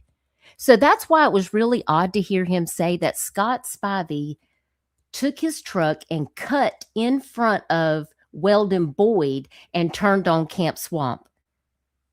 I don't believe that, because that is likely where Scott Spivey would have turned, because that is where he goes to go home. He likely stopped his vehicle because he did not want these 2 guys coming to the house where his parents was at.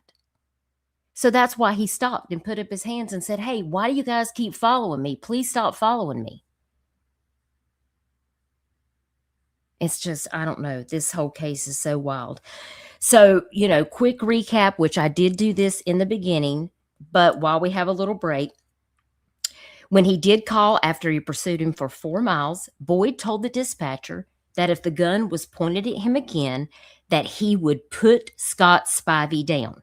This is on a 911 call, and I'm going to drop this link from WPDE, and you guys can go read all of this for yourself. I encourage you to do that. They are giving live updates on this link from this court case that we are reviewing today, but it also gives a case synopsis at the very bottom if you scroll all the way down. And it will tell you, Boyd and his passenger, they made that call. They followed Spivey's car as it turned onto Camp Swamp Road, where Boyd informed the dispatcher that Spivey was stopping and they were about to have a shootout. And moments later, Boyd reported to dispatch that Spivey fired a shot at him, and that prompted him to fire back. And he fired 40 rounds through his windshield, him and the guy that was with him. And of course, his sister has called out the Horry County Police investigation into the shooting that was ruled as self-defense. And she says that our family has only ever asked for the truth and all of the evidence to be evaluated in my brother's case for a fair and unbiased investigation. And she also states that there are clearly major pieces of evidence that were overlooked, whether on purpose or by error, and that we feel would have a major impact on getting justice for my brother's death. And Foley also said that evidence shows that officers coaching Boyd and Williams at the scene, Paul Vescovi, he lost his job. His friend, Brandon Strickland, his hunting buddy, he called him at home to tell him that he needed his help. He needed to come to the scene. He shot somebody. Oh, all the phone calls are out there. All the phone calls. And it's crazy. There's body cam footage displaying blatant and inappropriate interactions between officers on the scene, clear violations of standard protocols by everyone, like coaching the shooters to act like a victim. You just don't get involved with things like that. There cannot be justice in situations like this. You must recuse yourself. If you know the people that are involved in this and you are an officer of the law, you must recuse yourself from being involved in any of these cases. And that's the way the cookie crumbles.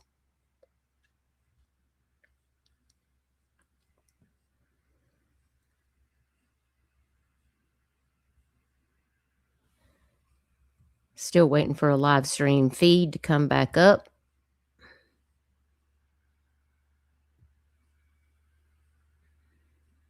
Nothing as of yet. 40 rounds is way excessive. And that's why I invite you guys to go look at the videos, the pictures that are in there, the windshields. Scott Spivey was shot kind of under his shoulder blade, but in the back. Yeah. Court is back in session, y'all. Let me share my screen.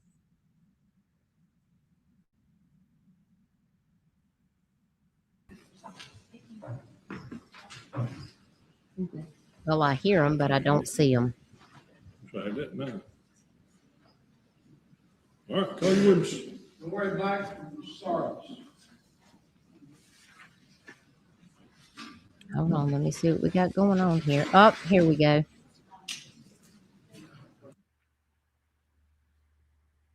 I think it's back up now.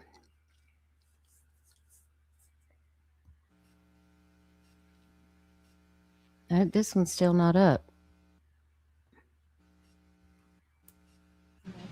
Here we go. Do solemnly swear affirm the testimony you're about to give the court in this case will be the truth, the whole truth, and nothing but the truth. Yes, ma'am.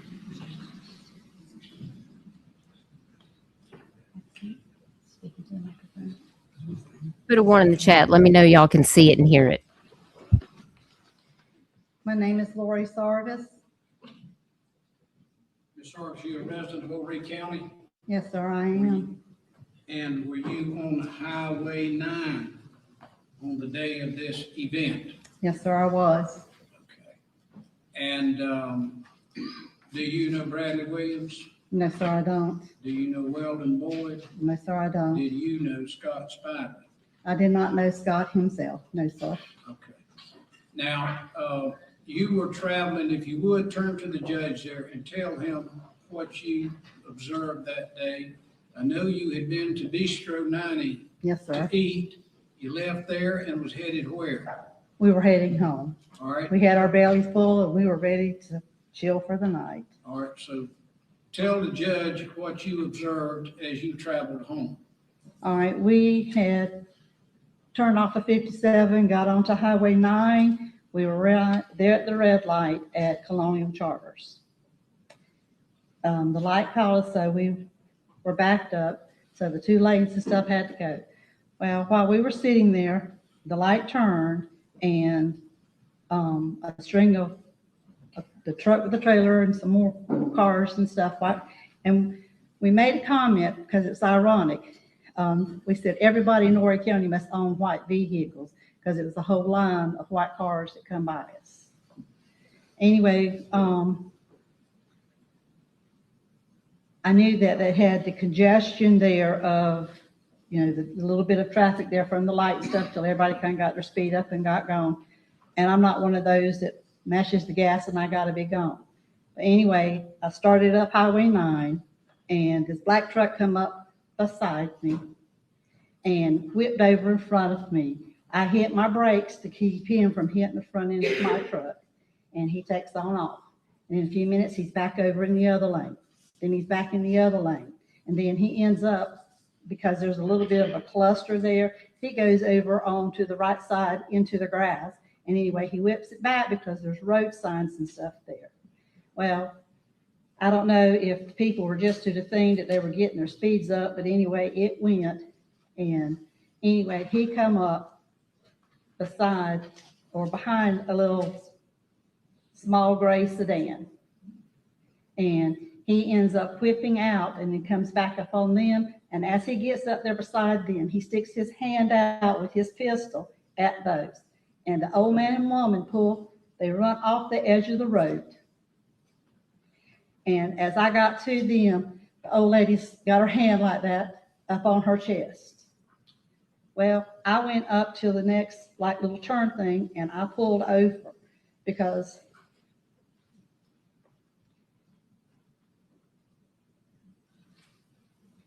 it bothered me because of their ages and everything. I knew it had frightened them. So I pulled over and anyway, I was going to turn around and go back to them. Had I known everything would have come out like it did, I would have went back to her. But I said, he was driving so stupid, so crazy on that road that afternoon. From the right to the left, to the right, to the left.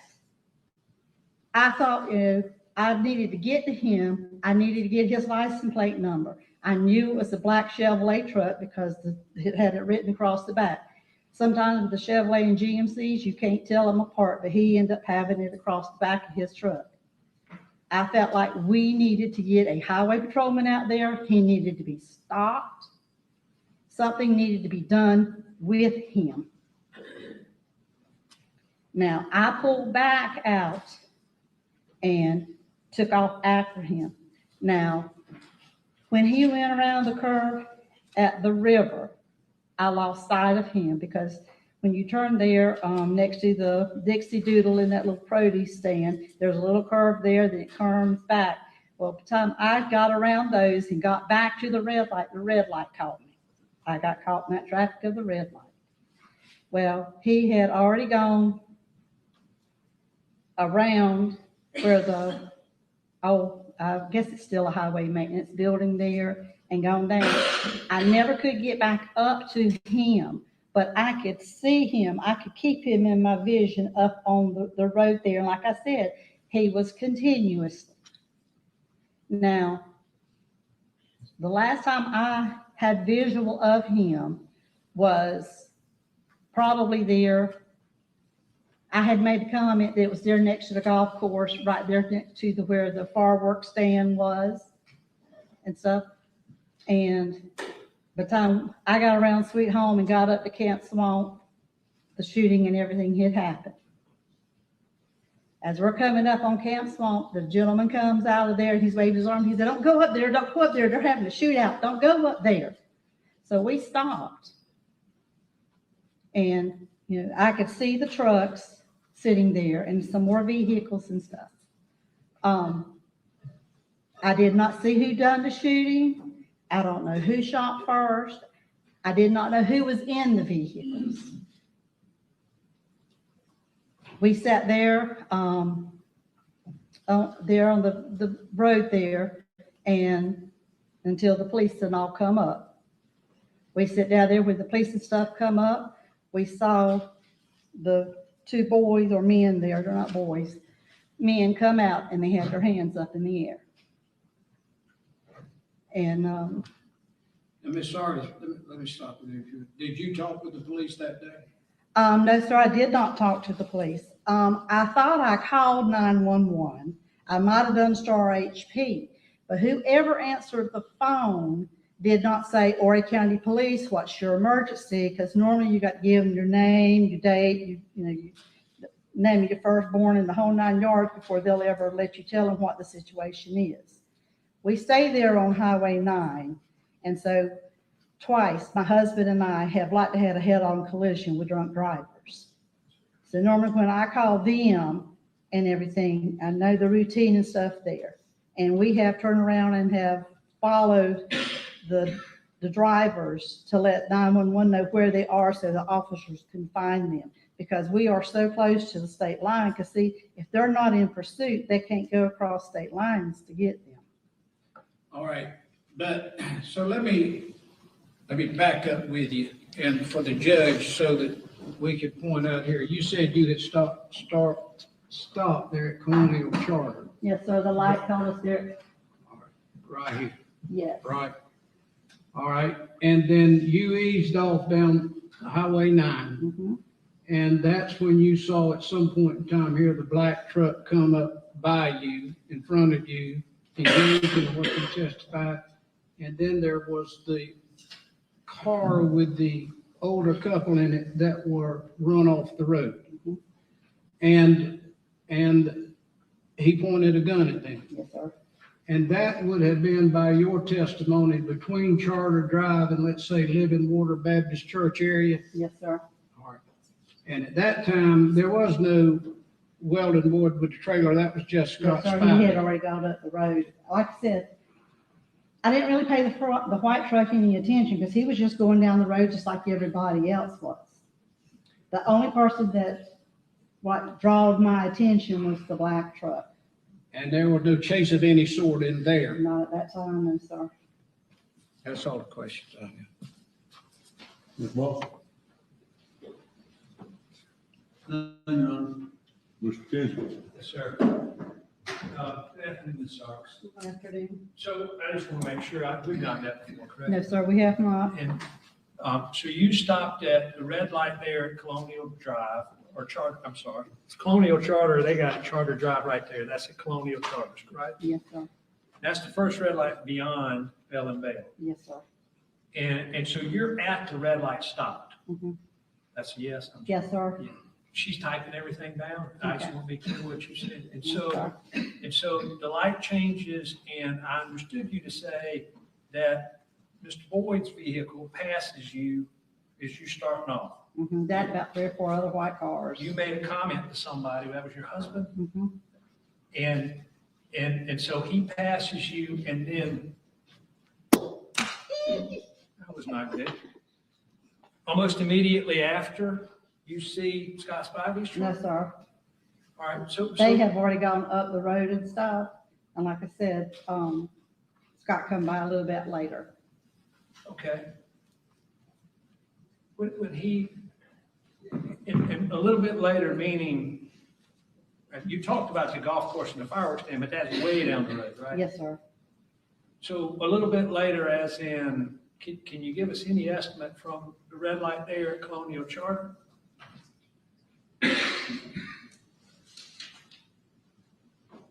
But when I saw Scott, Yes, ma'am. he was probably right there at the, there used to be like a little nursery thing over here, Nature's or something like that. And on this side over here, there's the storage place for the campers. Storage place for campers. I know where neither one of those things are. How about this? How about Living Waters? Is it before Living Waters? Yes, sir. Okay, so before Living And Waters. before Sun Colony. And when Scott Spivey passes you before Living Waters, about how fast does he go? Well, he got a lot faster than I was. How fast were you going? Not very fast. Okay. And Like I said, I'd started off in the red light. I knew I had the traffic, and I'm not one of those that has to go up and get behind somebody's bumper and hit the brakes to be in with traffic. okay. And so it's before Living Waters where he has this encounter with this old couple that you say went off the road? Mhm. Yes. And we never in the grassy area. Yes, sir. And you said I pulled over. Did you stop? I was going to turn around and go back to them. Okay. But I made a decision to try to get Scott's tag number, more information I could on them to give to the police. Were you able to catch up to him? No, sir. Okay. And when he went by, you have any idea where the old couple was? I think that they came out of the road there at Colonial Charters. I don't know if they were over in some of the restaurant shopping area there, or if they come from that housing development there, because it all feeds back out into the same road. I'm not sure where they came from, but I know that they turned off of the left side into 9. And how long after, minutes, miles, whatever you want to, after they come out, is it before you see them have something, interaction that caused them to go off the road? They were probably in the area there. I think it's called Young Interiors and stuff there. I don't know how to show you on that map. Closer to Charter than to Living Waters? About halfway. About halfway, okay. And when he pointed the gun, which lane was he in? He was in the right lane at that time. They were in the left lane. Okay, and which side of the road did they go? They went to the left. Right. And so did he stop beside him, or did he just keep going He past? kept going. As he's pointing the gun? Yes. Is he pointing it, or is he holding it out the window? No, sir, he had it like that. Okay. And did you see him again after that?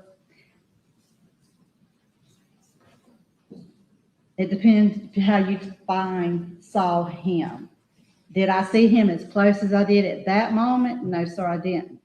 But like I said, my goal was to follow the black truck because he was the one being crazy out there. Yeah.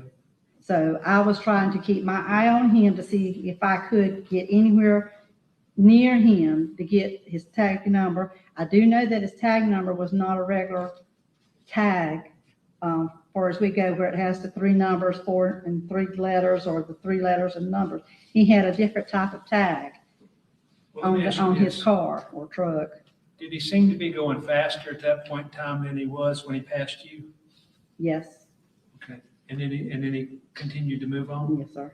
Now you didn't know Scott, right? I didn't know Scott, but I do know the Spivey family. You know the Spivey family. I mean, you and Wendy Sarvis have the same last name, right? We do. But not related? No, sir, not. But there's some bad blood there, right? I wouldn't really say bad blood. You've been fairly vocal Yes, sir, I have. on Facebook, right? Yes, sir, I have. I hate a liar. Okay. And And stuff she was telling on Facebook was not true. so you felt compelled to get in touch with somebody and let everybody know? Yes.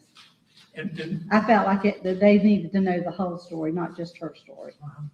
the bad blood has to do with some engagement. Was it to your daughter? To my son. To your Ain't got son? nothing to do with it, sir. Girls come and go, boys come and go. It ain't got nothing to do with that. And did you hate her before this, or was it during this that you? I don't hate Wendy Sarvis, sir. All right, man. Do I despise some of the stuff she does? Yes, I do. I ain't gonna lie about it. Yes, I do. Thank you. Anything else, Ms. Martin? Nothing, Judge. Ma'am, you're free to step down. Thank you. Judge, we will let this Sargus slip out the way here, and then we would intend to play the 911 call Blaze. All right.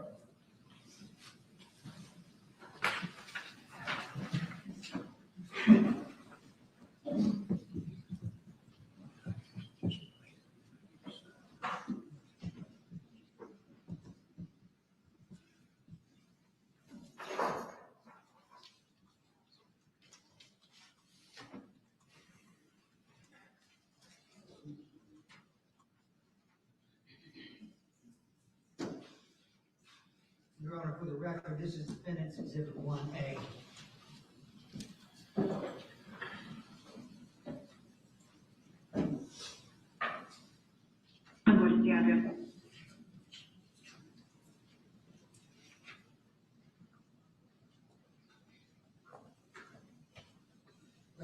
Yes, sir.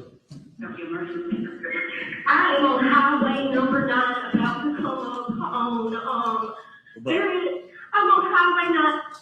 Cut it down a little bit. Can you? I don't know that my computer makes that sound go down. No, it's really loud like where I am. I don't know which one. I'm not touching it. Just play it 1 second.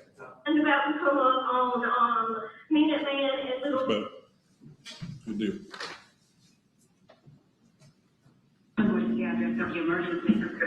I am on highway number 9 about to come up on, I'm on highway 9 about to come up on, Minuteman and Little Caesars right here in Long. There is a guy that is waving a gun in front of me trying to shoot at my car, and the other one's beside us. He's all over the road, and I have his license plate number. Okay. Okay, he's waving a gun right now.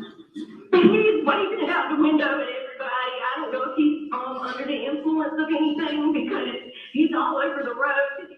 He just makes like I run off the road completely, and he's back on the road now. But I'm all to hell because I don't know what this man's doing. Okay, what color car? He is in a, I'm sorry, he's in a new body Chevy. It's a truck. It's a GMC, I want to say, or a Chevrolet. Okay, what color? Black.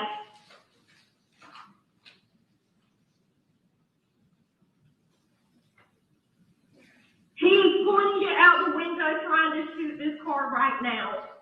Okay, all right, what's your phone number, ma'am? 910-642.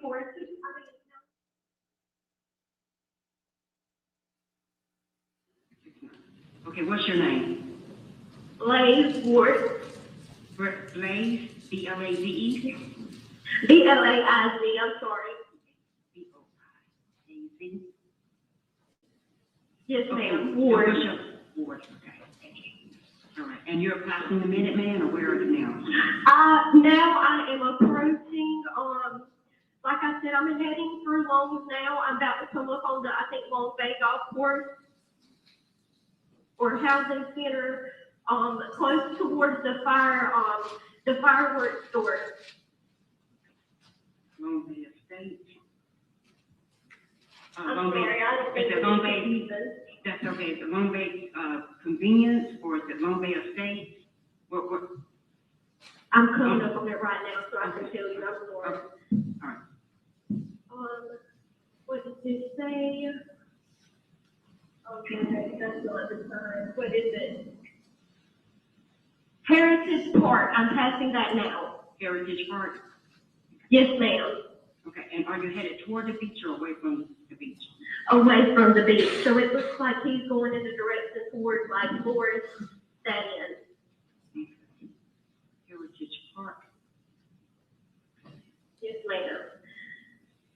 He is. I see his truck now because we're all stuck in traffic. We're passing the SUNO gas station also. Just stay on the line. Yes, ma'am.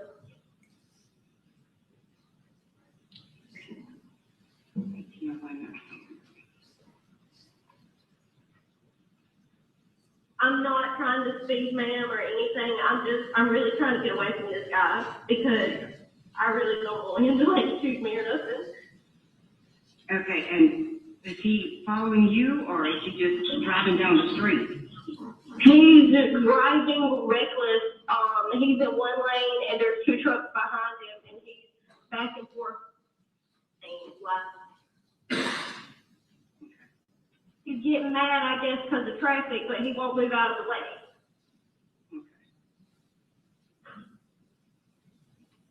Okay. All right. Okay, and just stay with me. Do you know what kind of gun it was? Was it a handgun or? Yes, ma'am, a little handgun, maybe a Glock 19, 510. It looks something similar to that. My dad has one, so that's kind of similar looking.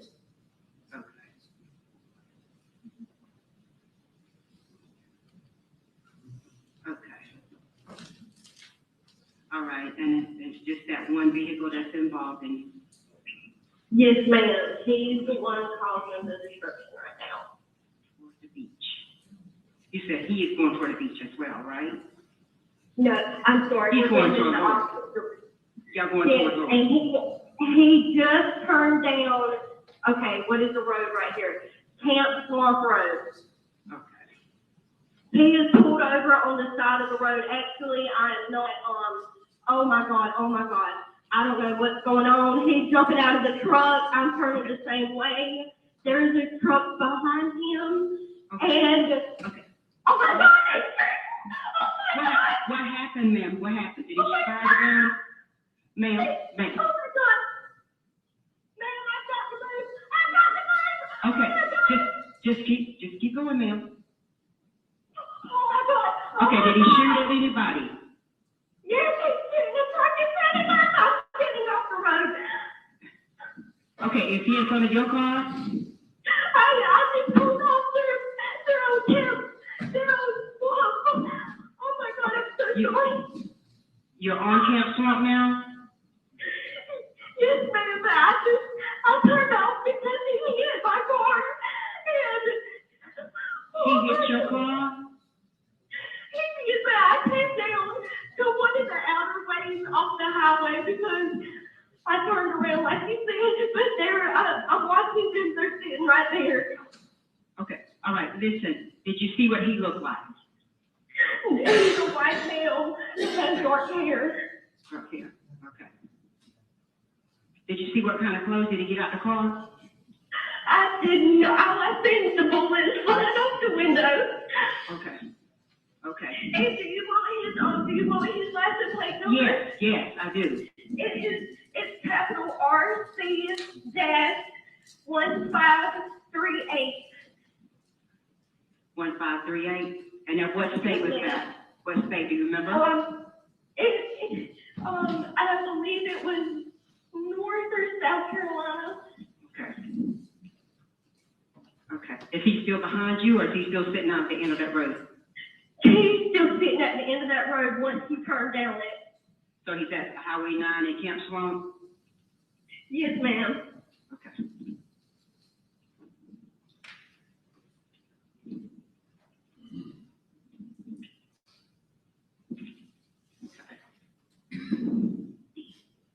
And did he hit your car with the bullets? It either ricocheted or either he shot it because he was shooting the truck in front of me. And then I don't know if he killed the guy or not because he was firing off.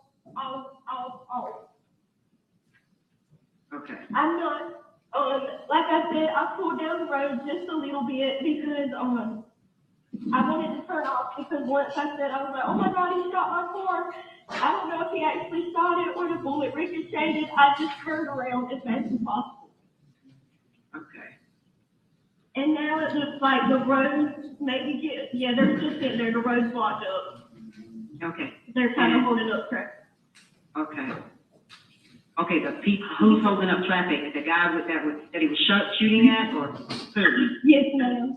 That, the black that was shooting, that guy, it was a white, I don't know if it's a dually or not, but it's a white truck that was behind him. He got out the truck, and I reckon they had an altercation because the man, he was probably like, dude, what's going on? Why are you doing that? Probably more than likely. And then I think I was first, but I know he's a white male with dark hair because I could see him in the truck when he passed me and waved the gun. Okay. Okay. All right. Okay, and are you willing to identify the driver and testify in court if necessary? Yes, ma'am, of course, 100%. Okay. Yes.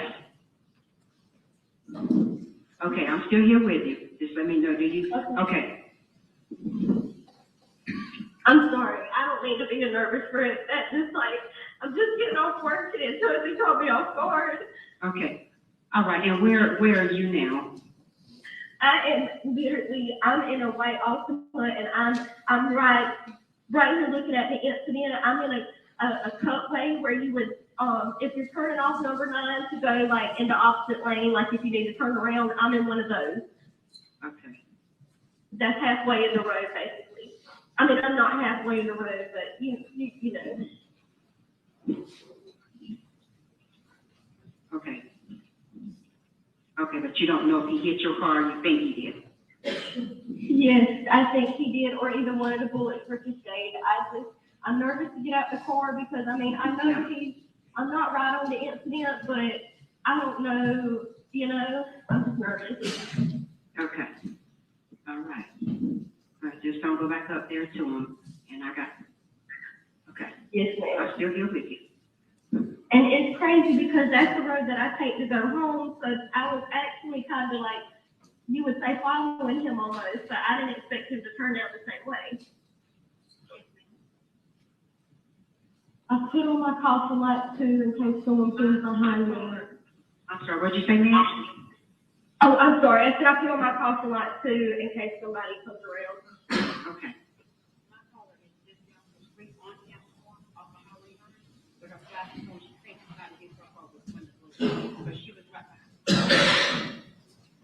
Yes.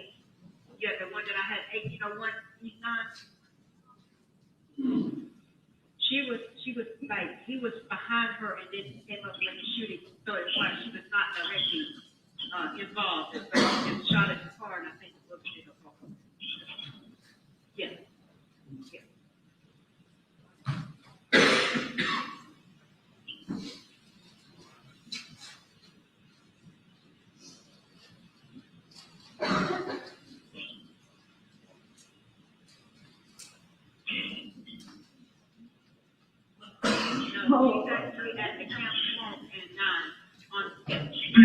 They will, when they start coming up, they will see all the cars backed up trying to pull.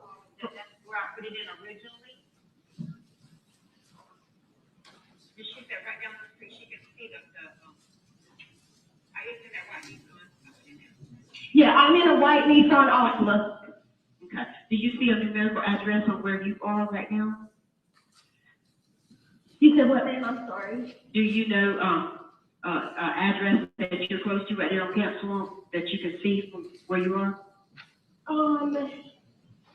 Bellamy Farms, by chance, kind of just in the mailbox that the house is right near it, and I can't see the numbers on it. Okay. I'm Okay. sorry. That's fine. Hold on a second. Okay.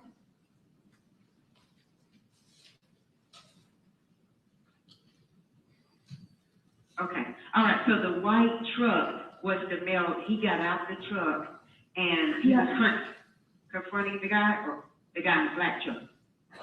So the guy in the black truck has the gun. Yes, ma'am. Yes, ma'am. The guy in the white truck, I don't mean to jumble over anything. Traffic is really bad right here coming out. I don't know if that guy's injured. I'm assuming his truck is still sitting there. I'm not sure. I don't know if the black truck has took off or not, because right here where I'm sitting is a wooded area, and I can just see the traffic backed up. Okay. Okay. Because everybody's trying to turn down that road, so, you know. Okay. All right. So can you see the black truck from where you are as well, or just the white truck? I'm trying to make sure we got it. Yes, ma'am, just the white truck right now. I can't, because the black one wasn't broken. Okay.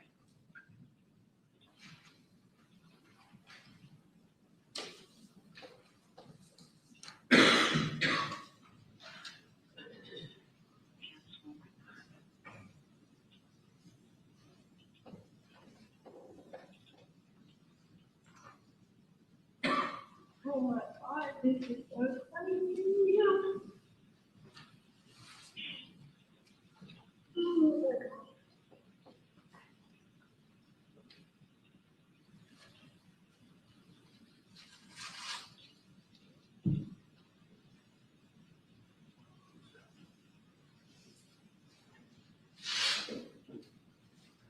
Okay.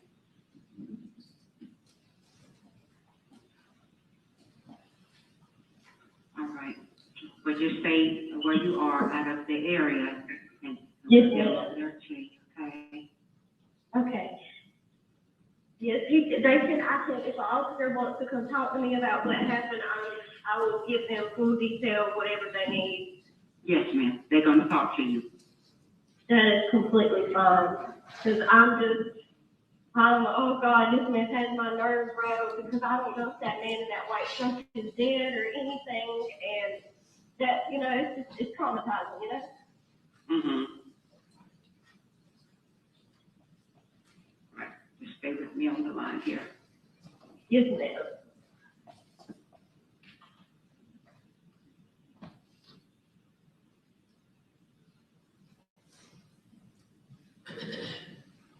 Okay.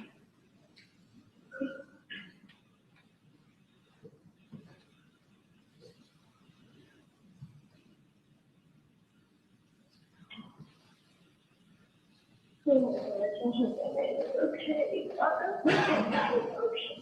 We got officers coming out there too. Okay. And if nobody hasn't. It's got to be bad. Everybody is starving under this board. I feel so bad for you. Oh my God. Okay. Okay. I'm sorry. I don't mean to be like all crying on the phone.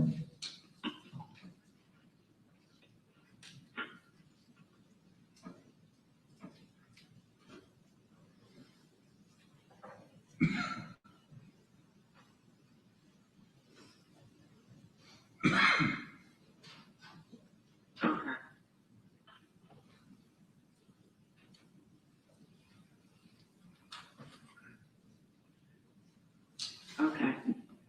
We got everybody coming. Okay. Okay. Good. Good. Good.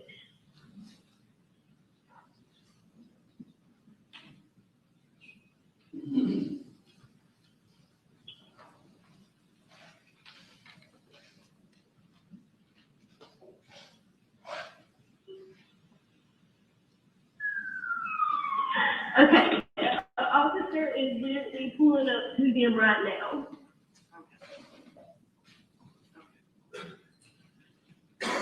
Okay. Oh my goodness.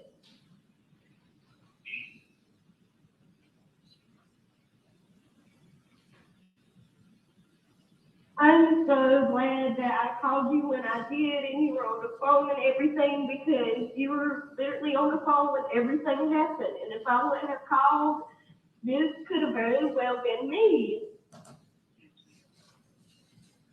I'm glad you called us. Me too. Me too.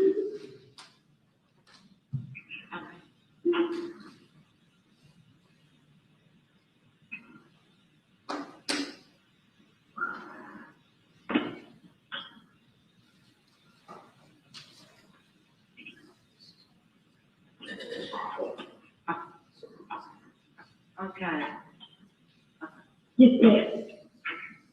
Yeah, you can't see them from where you are, but we want you to stay where you are, and they'll get an officer, let an officer come to you, so just stay where you are, okay? Yes, ma'am. I got you. I'll stay right here.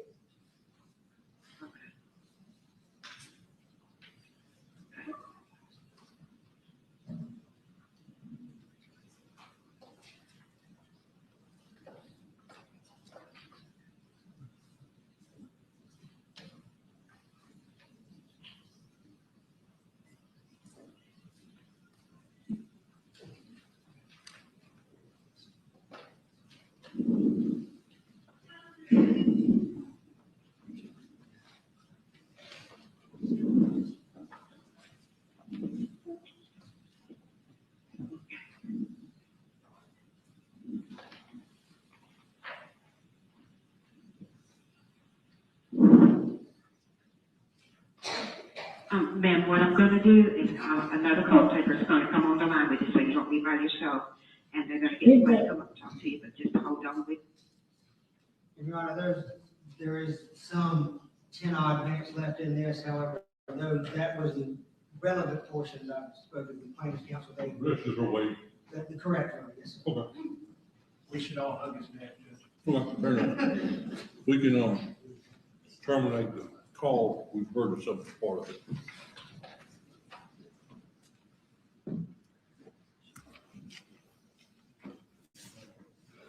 Yeah, Judge, the next evidence that we would enter into the record would be the deposition testimony of Blake. And that, Your Honor, is defendant's exhibit 60.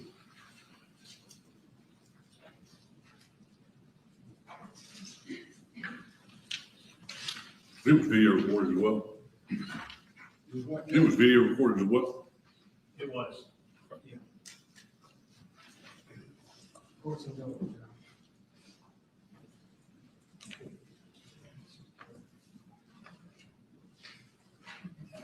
Her deposition was taken earlier, not the same time as Mr. McMorrow.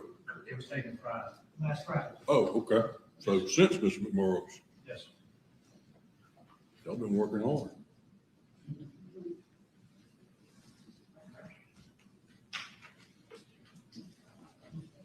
I didn't mention that. I know you.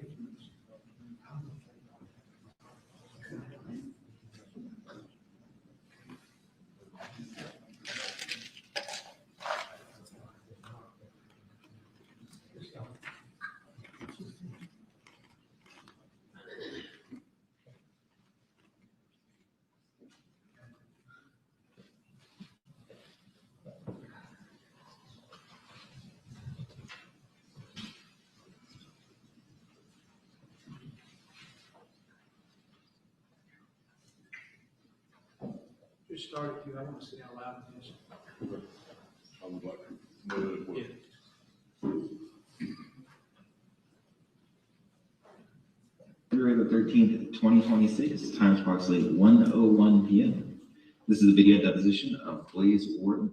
This deposition is taking the matter of Jennifer Spivey Foley as personal representative of the estate of Scott Ryan Spivey versus Charles Logan Boyd and Kenneth Williams. Will counsel please introduce himself for the record? This is Mark Tinsley, and I'm here with Natasha Hanna and Griffith and the plaintiff. Martin, I'm here with O'Brien Martin, representing Bradley Williams.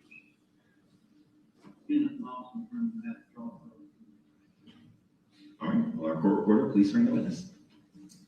Raise your right hand, please. You solemnly swear or affirm the testimony you're about to give in this case is the truth, the whole truth, and nothing but the truth, so help you God. Thank you.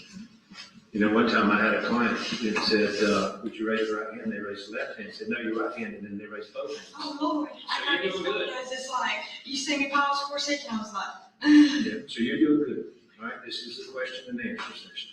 If at any time I or anybody else asks you a question you don't understand, just stop us, ask for whatever clarification that you need to make sure you've understood it and you can answer it, okay? If you nod your head or say, or I may say, was that a yes or no, just so she types it down clearly, okay? Give us your full name. Blaze Adrian Ward. Okay, and where do you currently live? You don't have to give us the actual address, just the town. Gotcha, Tabor City. Tabor City. How long have you lived in Tabor City? Going on 6 years now. And, are you employed currently? Right. Because you recently had a child, correct? Yes. Little girl, pretty name. Yes. What's her name? Zayden? Yes. And, back in September the 9th of 2023, you were on Highway 9 and witnessed some events we're here to talk about, correct? Yes, sir. And part of the way we know about you is that you called 911 based on what you were seeing. That's a yes. And so we're going to talk about that. And have you had an opportunity to go back and listen to the words that you said on the 911 call? No, I have not recently at Okay, but at some point you've either heard it or you've heard people commenting about the words. And you agree now that some of the things that you were saying on the 911 call weren't accurate, right? Yes. They could be confusing if you're just listening to the words. Yes, correct. Yes. And do you believe that part of that was because when you saw the gun, you reacted to that? Object to the form of the question. Did you? Yes. Okay. Now, had you had a prior instance with a gun? Yes. And did that cause you to be afraid? Very much. And you, in terms of some of the things, and I assume, because that's what I expected they're going to do, is they're going to go through the words that you said. I mean, like, hey, for instance, in the 911 call, you said,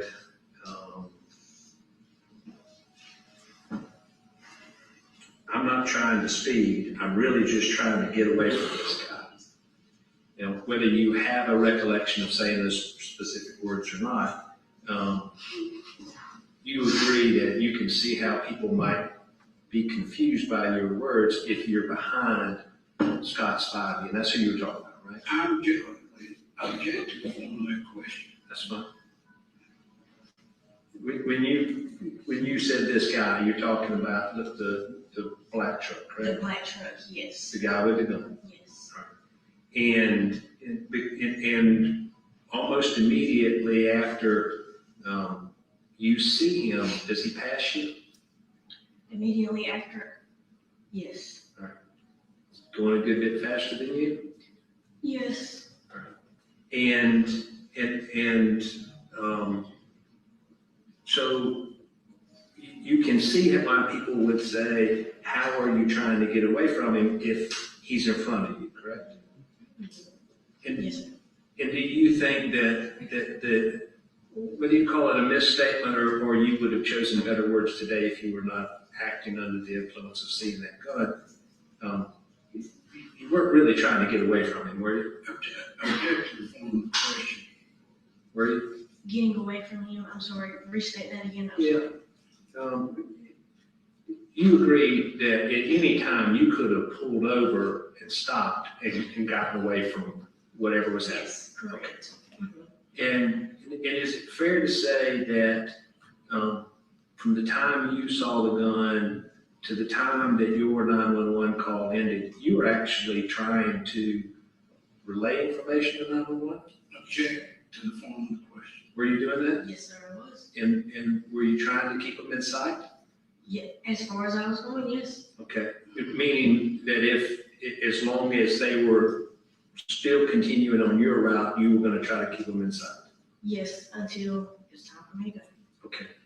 And are there periods of time where they get and when I say they, I mean, we're talking about the black truck And the white truck. and the white truck driven by Will and Boyd, right? Yes. And do you see both those trucks at the beginning? No, not at the very beginning. Okay. But by the time you get to Colonial Charters, they're starting to interact. I wouldn't say exactly Colonial Charters where I pinpointed them at. I feel like it was further on up. Okay. At whatever point in time, did you see Will and Boyd's truck go into the median at some point? Yes. All right. Yes. And did it just do that one time? I believe so. He just swerved over. Okay. And Because, did he continue on? yes, after he got back on the road, swerved, got back on. Was there ever a time when Will and Boyd, and let me ask you this way, from the time that you first see them to the time that you get up to Camp Swamp Road, was there ever a time when they were not in your sight at all, even if they were a half mile or more ahead of you? I wouldn't say that, no. Do you think you lost sight of them at times? Maybe because of traffic, because how I was on the phone with her, trying to discuss and keep my eyes forward the whole time to watch them as everyone's in the mix. I could say yes, that there has been points. I know I just said no, but I can see that. Okay. At one point in time, you tell the 911 dispatcher, I'm not trying to speed. Are you saying that because you know you're speeding? Yes, I was. And in fact, were you going so fast that you didn't even look down to see how fast you were Yeah, going? I wasn't paying attention to that. You were trying to relay information? Yes, But were you staying back some distance? yes. because you perceived a danger. Object. And from Colonial Charters up through till you get to Minuteman, you agree that you all greatly exceeded the speed limit, right? Yes.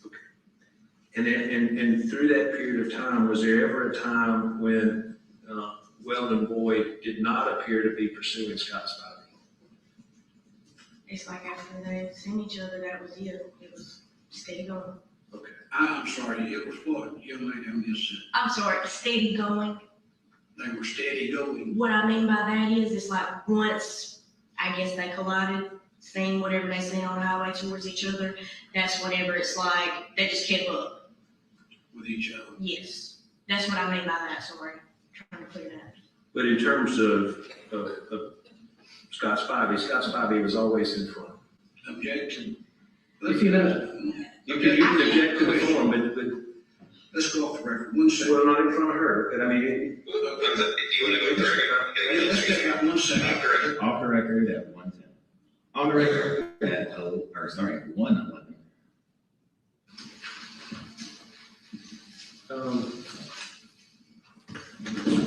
more.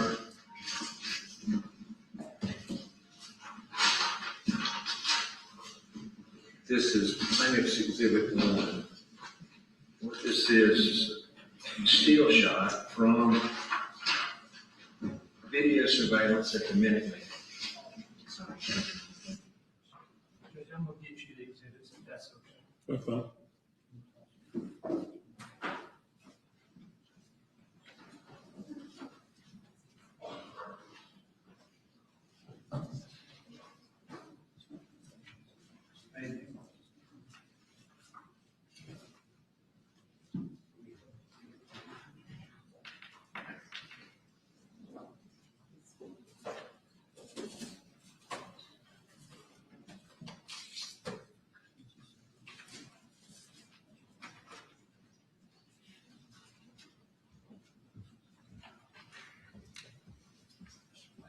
Yes, sir.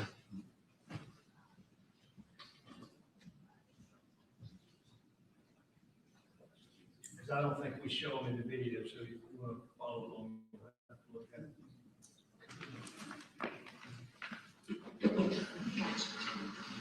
Yeah, because there's one more right here. Okay, and does that photograph depict your car as well as Weldon Boyd's truck and trailer? I see exactly, yes. I see exactly where you're talking about, having his truck and trailer, and here's me right here. Can I look at that a second? And does that fairly and accurately depict about how far you were behind Weldon Boyd when you passed in front of Minuteman? I mean, the proof's right there, but at the time before, so It was a dumb lawyer question, but you agree. Yeah. Now, we also have, there's a video from, I call it the fireworks store, the fireworks stand. Do you know where that is? I know exactly where you're talking about. Do you believe after you all passed Minuteman that the two trucks, the black truck and the white truck, then really reached some high rates of speed? Yes. And at that point in time, about how far behind them did you get? I don't even know if it was half a mile, Okay. to be exact with you, but I was a distance away. There was probably a few cars that took some blood. And during that time, at that point, from Minuteman to the fireworks stand, even though you're whatever, a half a mile behind, were you still speeding to keep up that close? Yes, I was speeding. There's no other way to put it, yes. Yeah. Do you have any idea how fast you were going? Again, I wasn't paying attention to my speed driver.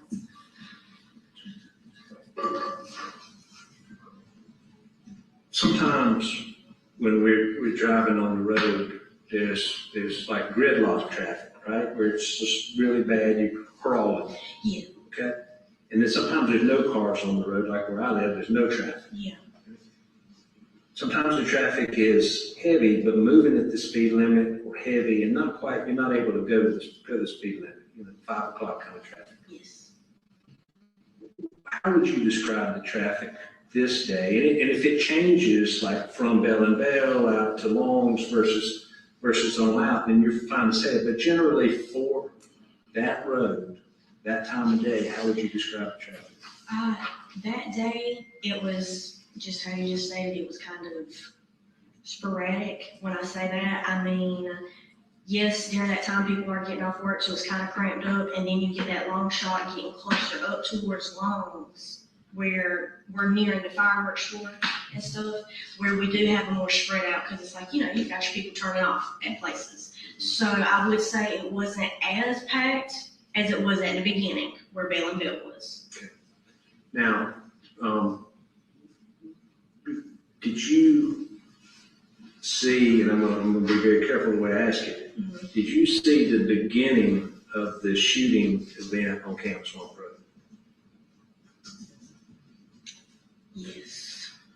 Okay. I know I said that with because I'm just trying to answer. Well, that's fine. And that was, look, do you know when the shooting event began compared to what you saw?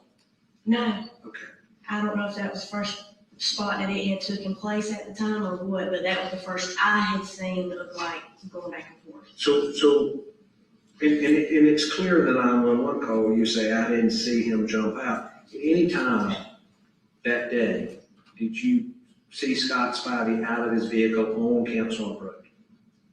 I couldn't see the angle I was at. I couldn't see him. Okay. At any time that day, did you see Scott Spivey actually fire his weapon on Camp Swamp Road?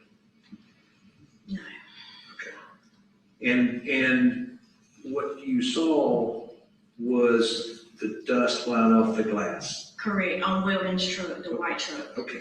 And is that what made you believe you were seeing Weldon's truck shot? Yes. Go ahead. No, I don't want to be chatterbox. It's where I had already seen Scott with the gun. I just put 2 and 2 together and thought, he's shooting at the white truck. Like, that's what's happening, because I've already seen him with that. Had no idea anything else was. Right. And you now know that to be wrong, correct? Yes. Okay. But in the moment, it was what you thought. Yeah.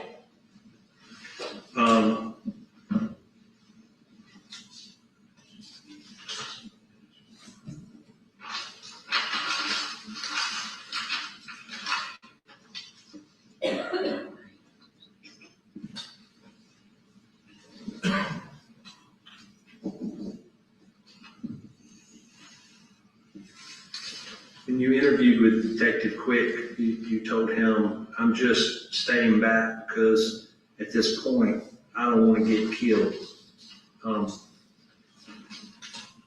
Did what you saw happening between those two trucks make you afraid that somebody could get killed? Yes. And as a result of what you saw and the way let me ask you this. Do you agree that based on what you saw that the white truck that Weldon Boyd was pursuing Scott Spivey? Object to the question. During the time, no. You didn't think he was chasing him? During the time, no. Okay. But today, do you think? Today, yes. Okay. And during the time, you thought that Scott Spivey just wasn't allowing Weldon to pass it. Is that fair? True, yes. Because it looked like to you that Weldon was trying to get past him or beside him. Yes. Okay. And was he generally, to quote you, on him like white on rice most of the time? Yes. Backtracking to today's time, looking back, that's exactly how I feel. During that time, was I thinking that? No. But today's time, yes. in my head makes sense. At that time, you were freaking out about the gun. Yes. All I could think is something bad's gonna happen.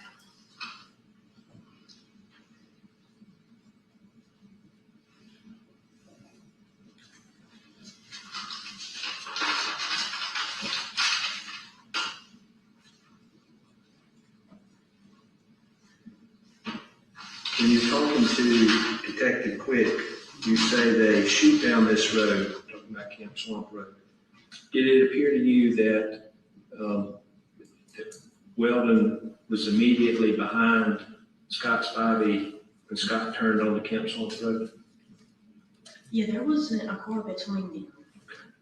I'm sorry, I missed that. There wasn't a car There wasn't between a them. car between the two trucks. Okay, all right. Because I remember, sorry. It was very close. Yeah, they're very close. I'm thinking of the car that I almost ran into that was at the stop sign. That's what I was thinking of. But that's in the other lane coming, and they were already there. I'm not trying to confuse anybody. No, that's the people from Virginia that had turned around. Not them. It was a guy in a burgundy car. I had told, I believe the detectives on the scene or a police officer, I had told him that, and I don't remember that vehicle coming back. Okay. He just went on, yeah.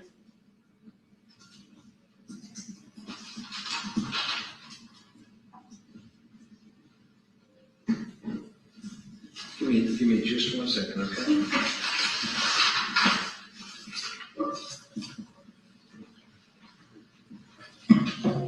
Let's go, record, Chris. All right. Off record at 121. On the record at 123. Ms. Ward, I just one more question now. You had told one of the police officers, maybe Detective Quick, although I think it was another one of body cam, didn't really matter, but about Mr. Spivey pointing at them. Okay? And then you looked like you tapped it on the frame of the window. Yes. Is that what you meant when you said that he pointed the gun, he tapped it? Object to the form of the question. Can I show you guys? Sure. Say this is your window, of course, your window's rolled down, and you've got the console for it. It's like you have the gun. This is my window now. He does like that, just like that. Okay. The water bottle my gun. So, and I'm like, so that's exactly how it went. That's how he pointed it at me. Okay, this was as you're leaving the light at Colonial Charters. Yes. And when he comes by you at Colonial Charters, he's going a good bit faster than you, is that right? Yeah. Like going ahead and getting up in front of me in traffic. Okay. And is it almost immediately after that you see him begin to interact with Weldon's truck? I would say other vehicles, not exactly Weldon. I think that's all the questions I have for you. Thank you. Yes, sir. Okay, Blaze, I got a few questions for you. You'll take a moment because you've been given certain statements to the police, and I'm going to verify that those are your statements, your words, you can go through it. But. Moving a bit closer, I'm sorry. Good luck. I saw him move a little bit closer. I can't hear out of his ear good. So. I can't hear good either. Well, you got that in common, so we're good. All right, all right. Did you talk with anybody in any manner to prepare for your deposition today? To ask questions about what would go on, I would say yes. Who did you talk to? I had talked to Mark Tinsley, and I had spoken to who else did I speak with? I did call Jennifer Spivey, and I asked her. I mean, not Spivey. Sure. That's fine. I'm like, last name, I asked her how to go about courts because I had no idea of what I was doing. Did she give me any information outside? No, she did not. Haven't spoken to her the whole entire time. I called her that day because I said, who do I need to get in touch with? I haven't been given any information. All I know is I've got to show up for court, the subpoena I have a picture of. And I know I have to, what was listed with the X, testify, whatnot, yada, yada. And was that probably a bad decision to make? Probably was, but At the time, I didn't know who to call, and I blocked so many people where I have had people showing up to my house very numerous times and harassing basically my eyes. So, All right, okay. My question don't have anything to do with the fact that you've done something wrong. I don't think you have. I'm just trying to get the facts straight. I just want y'all to know that, you know, so in case. But yeah. So I should not be offended that you wouldn't answer my phone call. If you were, I'm sorry. But I was like, All right, but I do want to go back, okay? Yes. When you say you got a subpoena Yes. for the deposition, Uh-huh. all right, is that something that Mr. Tinsley sent you or something Mr. Moss sent you? I'm confused on that era. I don't know who sent me that subpoena. Like I said, I do have a picture of it because it wasn't given me in person. It was done over the phone with the officer. So I'll be honest with you, I don't know how to read that stuff, y'all. I know that sounds dumb, but so I don't know who that's exactly from. I just seen the names listed and it was doing this, of course, All right. for the case. And of course, that was for a different date than today, wasn't it? It said it was granted sometime in December. Don't get me wrong, I don't know the exact date, but it was in December. And you got But the notified of that by telephone. Yes. Nobody handed you papers. They called you on the phone and you made notes from what they told you. No, sir, they have not. Well, how did you get the deposition notice you're talking about? How did you get that? I thought you said somebody called you on the phone. I'm sorry about that. The deposition part, I was asking questions on how I could go about not having to come to court. Why I say that is because I have a 4-month-old, I know everybody has kids, but I don't have a babysitter at the time to show up. And my mom was gonna make arrangements, but I was like, what is a way that I could do to give them whatever they need from me at that moment in court? Is there one day I could show up? Am I gonna need to be there all 4 days? I'm not trying to drag this out, by the way, but I was just trying to make it convenient on my schedule, honestly. I'm not trying to be selfish, that's how I felt. Oh, that's good. But When were you having that conversation? I did, when I said I reached out to Jennifer, I asked her, I said, how could I go about it? And she told me, I could call the clerk, I could call somebody else in Conway, dealing with the courts, go about that, or I could contact Mark Tinsley and get the deposition. And that was pretty much it. And so, did you reach out to Mrs. Tinsley? I did. All right, and how did you get his phone number? She had sent it over to me because I asked her to. Okay. All right. And as we sit here today, do you want to come to court next week? If I have to be there for an exact day that y'all need me there, I can try to make arrangements, but to be in front of everybody and get the backlash like I've been getting, no, absolutely not. I would not like to do that. And it's not funny. I'm saying that because it's like, it makes me want to cry, you know? Well, yeah, I get it. I'm not trying to be a crybaby in the mix, y'all. It's just, If it's hard. you feel like you've been the subject of a lot of backlash, Because I've seen what I've seen and where I was in such a frantic that day. And of course I weren't speaking properly because my mind is going a million miles an hour, guys. So it's like, there's a lot of confusion on my phone call where I'm stuttering, not even stuttering through, but I'm mixing myself. I'm confusing myself at that point. And not to say confusing what I've seen, just to clear that up, just saying my mix of words. So, yeah. I'm sorry about that. Has that people been to your house calling you? What are you talking about? Looking I'm at talking- Facebook and the computer? That type of stuff, the backlash, yes, definitely. I go to South Carolina, I'm a server. I go to South Carolina to get a job. Everybody looks at me crazy since all this happened. But before, when I was working, everybody was dying to have me in a restaurant. And it's like now I get looked at like, and nobody wants involvements. And I'm like, does that have to do with this? I have no idea, but it's crazy how afterwards everybody's looking at me sideways. You know how your name got out there for everybody to look at? To be honest with you, no. I came across the podcast and seen it, and that's whenever I really started seeing the jump talk. So when I know it started, I have no idea. But you think those podcasters getting your name out there quickly turned into you getting trash talk and bad mouth? Yes, where parts were split up in it. Did the podcasters were they able to reach you? No, they haven't contacted me, not once. There was one lady I had blocked. I could get her name, but I don't know it off the top of my head anyways. She asked if she could, basically ask for what happened that day. So I assumed she was trying to create one. Okay, and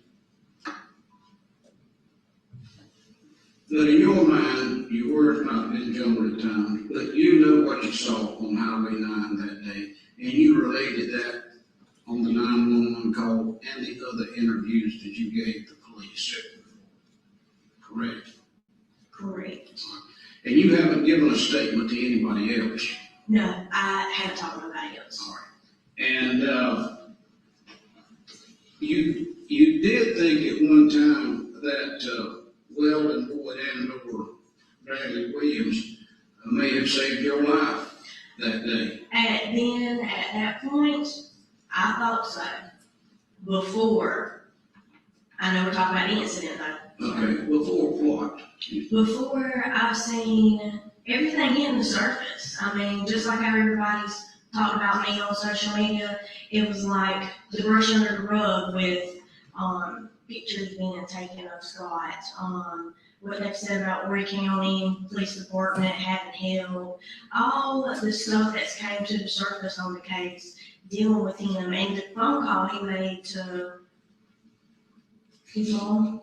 I'm not sure, don't get me wrong on that. But anyways, it's just hearing his voice in that manner and stuff like that, seeing everything came out the way that it is, being told certain stuff. I mean, of course, opinions change, but facts do not. All right, that's what I want to ask you. Yes. The facts of what you saw and observed haven't changed, have they? No. And when you read things or hear things, it may be true or may not be true. They can have some impact on your thinking. Correct. But the facts don't change, and you know what happened on the road that day. Not exactly. Well, you know what you. I know what you're, yeah. Okay, let me ask you a couple, let me mark these exhibits before I forget them. You mind marking them on the front? I will. You have the plaintiff's exhibit. It's under me,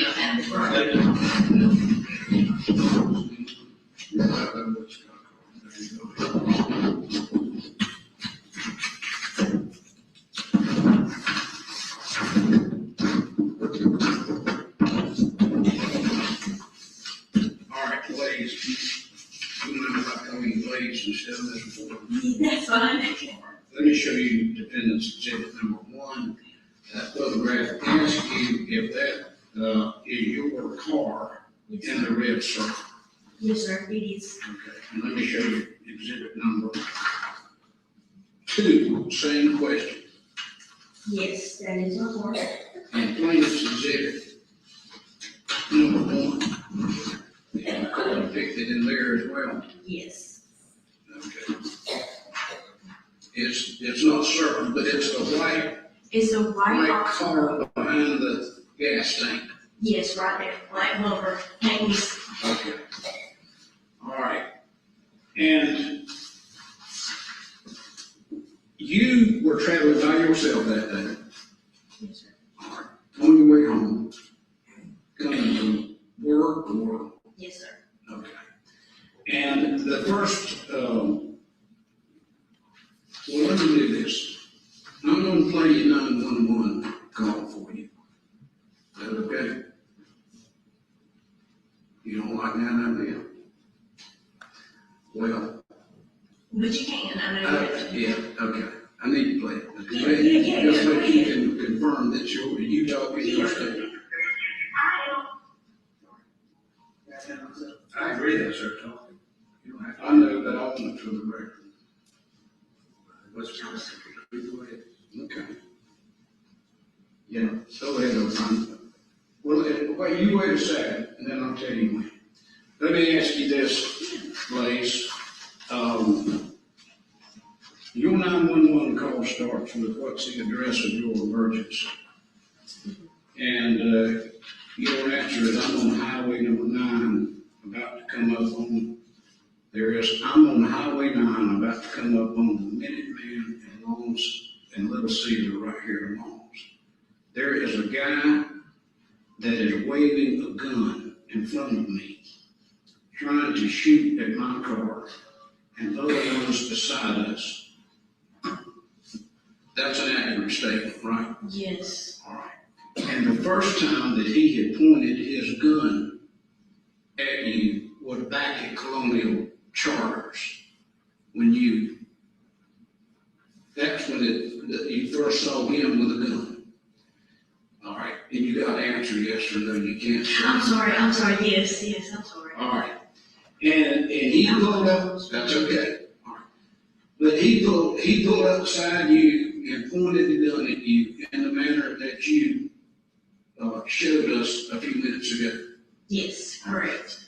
But there's no doubt that he pointed the gun at you, tapped it on the windowsill, and had the gun pointed at you. Yeah, there's no doubt about that. All right. And had you done anything to him to cause that? No, sir. Had you road raged him in any shape, form, or fashion? No, sir. All right. And your statement then goes on to say,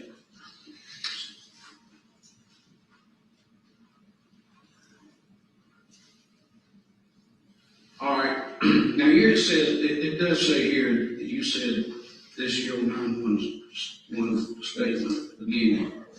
That he's waving a gun in front of me trying to shoot at my car and others ones beside us. Was there additional waving at you specifically other than back at Colonial Charters? When there was the gun waving out the window after he had passed on, where he's in front of me in traffic, ahead of me, by me, I didn't know if that was intentional towards me, intentional towards others, where I didn't have no idea. Okay. But he was continuing to wave the gun as he traveled along Highway 9 and went by people. Yes. All right. Was there particular pointing as well as waving as you recall? After he has passed, there wasn't no pointing at me no more. Well, he weren't by you anymore. Right. Didn't you make a statement somewhere he pointed at a Jeep? I don't recall. I'll tell you what, let's read through this, okay? Give me a copy. I should have listened to that before I did. Sorry. Brian, I'm gonna figure out whether I like the paper for the video, the audio sound better. But just play first off, start from the beginning if you play it, and I tell you to stop. I am on highway number 9, I'm on highway 9, about to go up on, Minuteman and Little Cedar right there on. There's a guy that is waving at my car, and the other one's beside us, he's all up to the road, and I have his license plate number. Stop it right there.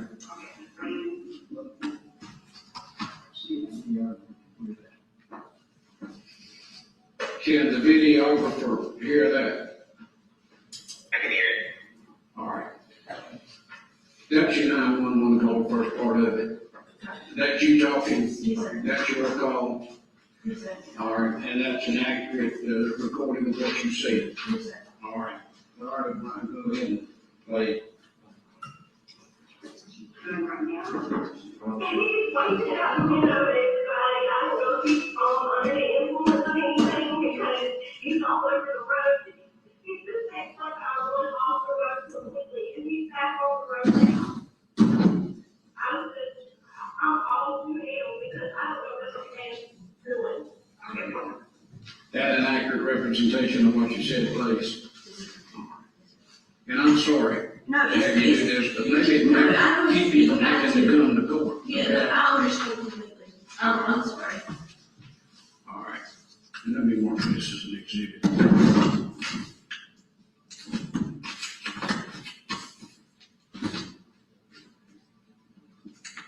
Please, I represent to you that this is a copy of your 911 call that you are listening to. You look at it, but I want you to confirm that is your statement for the court reporter. So take a moment to look at it. Okay.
Can I mark something? Sure. And this is just for me in case, like,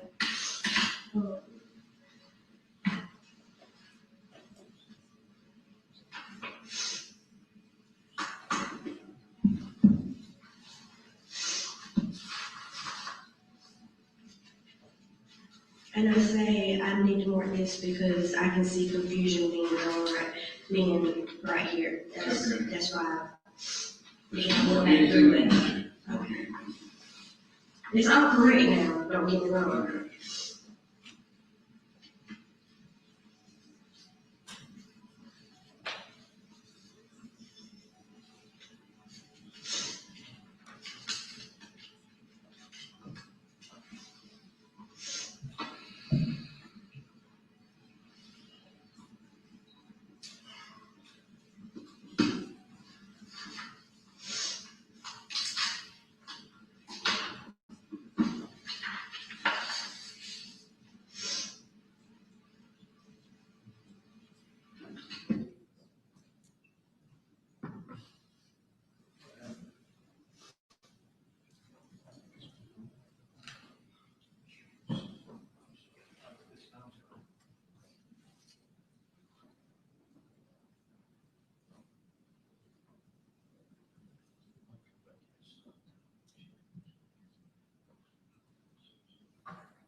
Yeah, I think Mr. Martin did something, messed up the sound. Not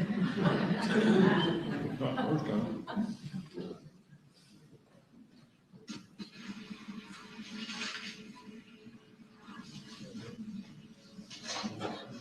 She's currently reviewing transcript. Yes. Or video statement to law enforcement.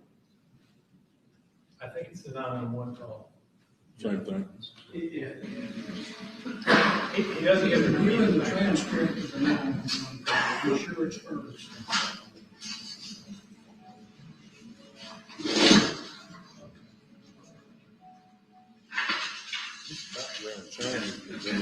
All right, do you agree, Blaze, that this defendant's exhibit 3 is a transcript of your 911 call? Yes, sir. Okay, do you believe it to be accurate? Not all the way. Okay, well, we're gonna play, Sorry, no.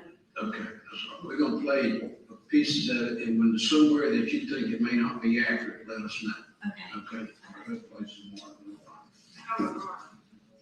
He is in a, I'm sorry, he said nobody's taking, it's a crook.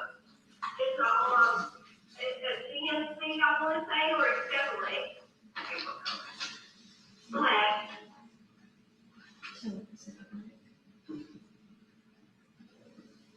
You got it all. He's pulling it out the window trying to shoot this car right now. Okay, all right, what's your phone number? Cut it off right there. Is that accurate so far, Blaze? That is. Okay, and so, do you know whose car he is pointing the gun at that point in time that you reference? I can't refer back to the car that he was pointing at.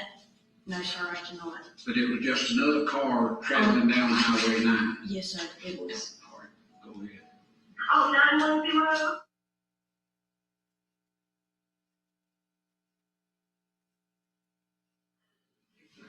Okay, what's your name? Blaze Ward. Blaze, B-L-A-Z-E. B-L-A-I-Z, I'm sorry. Yes, ma'am, Ward. And you're a possible minute man, or where are you now?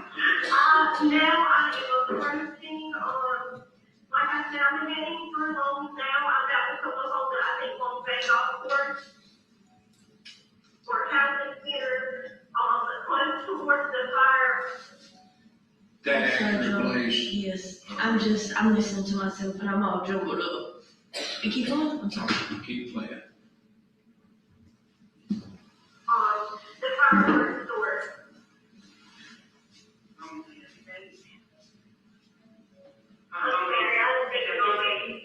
That's okay, is it Bombay, convenience, or is it Bombay estate? I'm coming on it right now, so I can tell you what's going on. What did it say? Okay, that's the other side. What is it? Heritage Park, I'm passing that now. Heritage Park? Yes, ma'am. Okay, and are you headed toward the beach or away from the beach? I'm west from the beach, so it looks like he's going in the direction towards my towards that end. Cut it off. That accurate, Blaze? Yes, sir. All right, play the game. Heritage Park. Yes, ma'am. See this, I see his truck now, because we're all stuck in traffic. We're passing the Suno gas station also. Cut it off a second. Now, this is after 9:05 or not? No. Tell me, do you recall whether, when you said that we're passing the Sunoco gas station, is that before 9:05 or afterwards? I want to say it was afterwards. Okay. All right, now you say there like we're all stuck in traffic. Did that include the black truck? Yes. All right. And at that point in time, how far ahead of you do you think he was? Good few car links. Say again. I'm sorry, that wasn't real accurate. I said good few car links, but that could be any two cars that he was a little while up in traffic. Maybe. Clearly within your sight. Yes, but in my sight. And at that point in time, you were not driving fast because you were in traffic. Correct? I was driving fast the time, so I can't say. Okay, well, if you say, Yeah. but you were driving fast Yeah. because you were trying to keep up with the black truck within eyesight. Yes. But the traffic was heavy even though it was moving at a fairly fast pace. Is that what you're saying? Yes. All right. Go ahead and play, O'Brien. Yes, ma'am.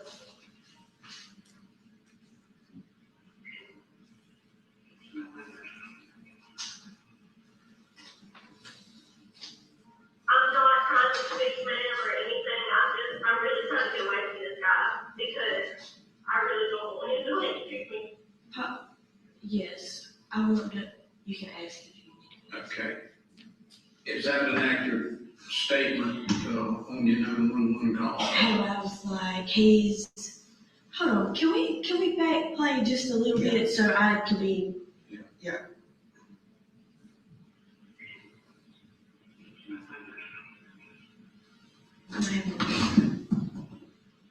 I'm not trying to speak ma'am or anything, I'm really trying to get away from this guy.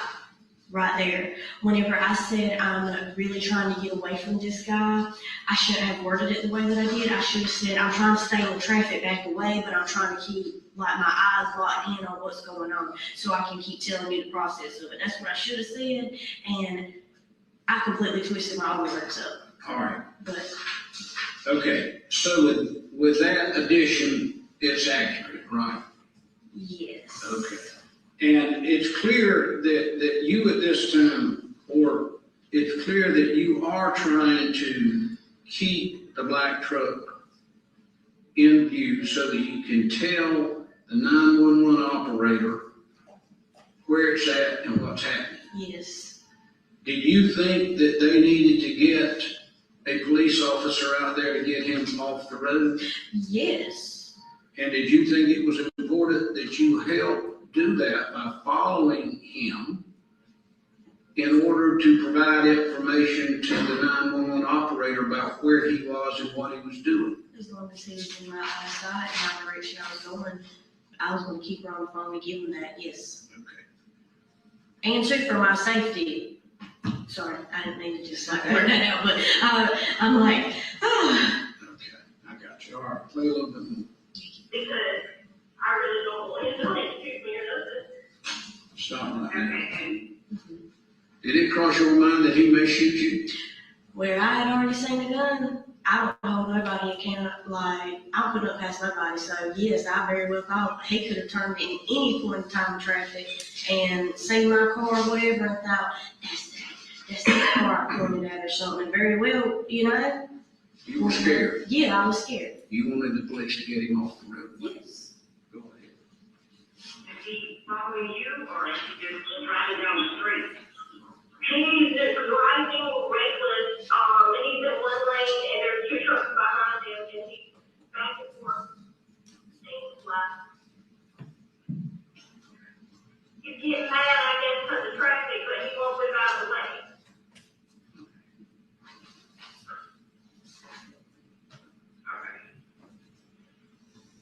Is that accurate?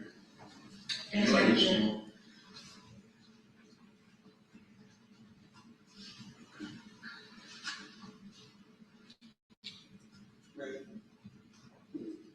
Yeah, one question. What did you mean by the thought that he won't get out of the way? What was the truck doing to cause you to say that, the black truck? Well, I feel like I'm saying that about traffic, like they won't get out of his way. I don't mean to, but it's like, I feel like road rage was occurring to him kind of in a way where I didn't know what was taking place and the way he was speeding, kind of going in and out of traffic. So I was like, I reckon he's mad because traffic's holding him up. He can't get where he's wanting to go. So yeah. All right, go ahead and play it. Okay, and just basically, do you know what kind of gun it was? Was it a handgun? Excuse me, a little handgun, maybe a Glock 19, 510. It looks so similar to that. My dad has one, so that's kind of similar looking.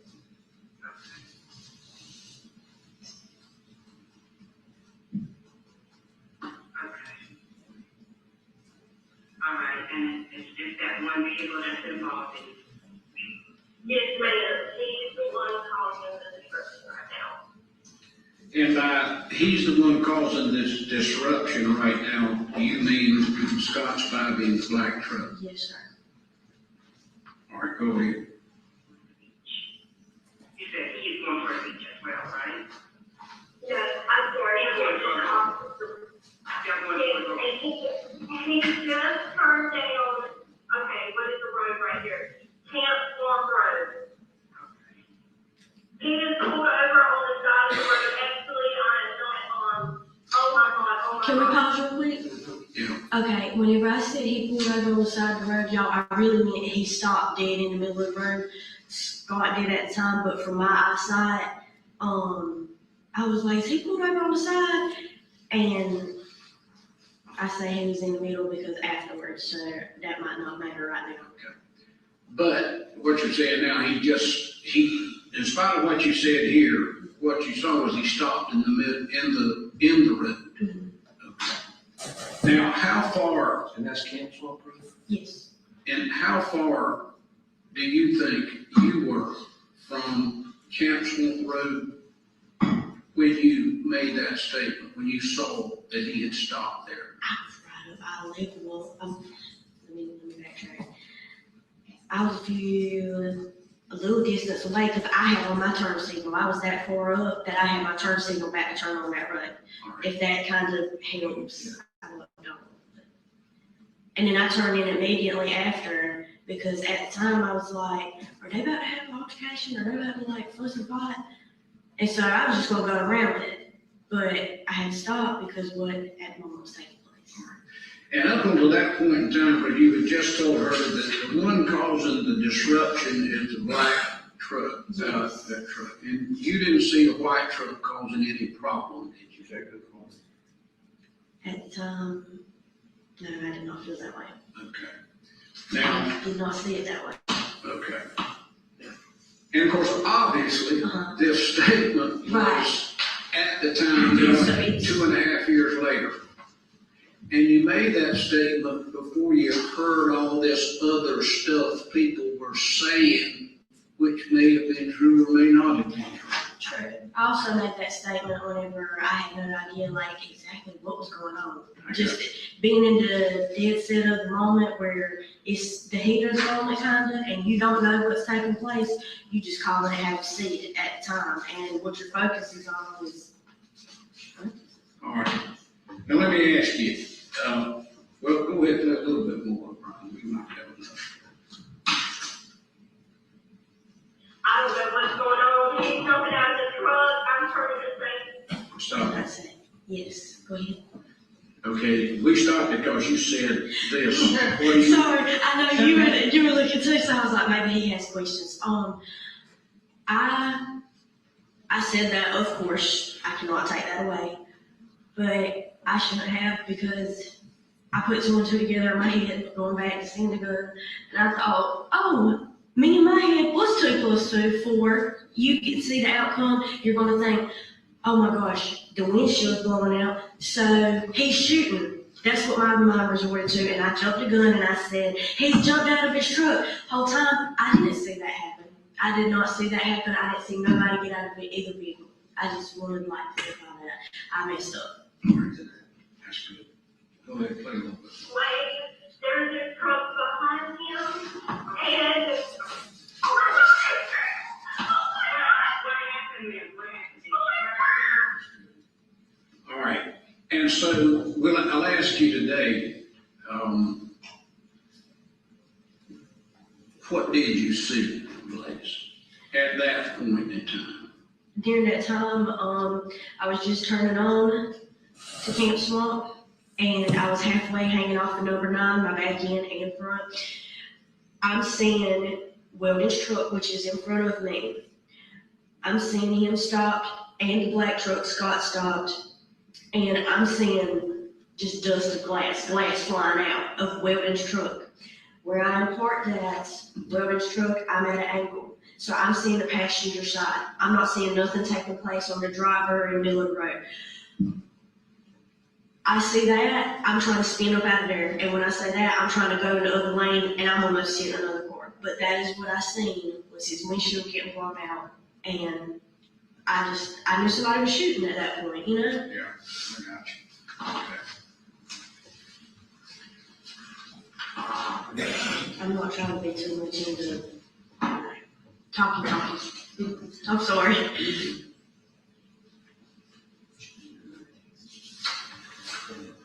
I feel like I'm crazy because I'm like in and out with my emotions right now.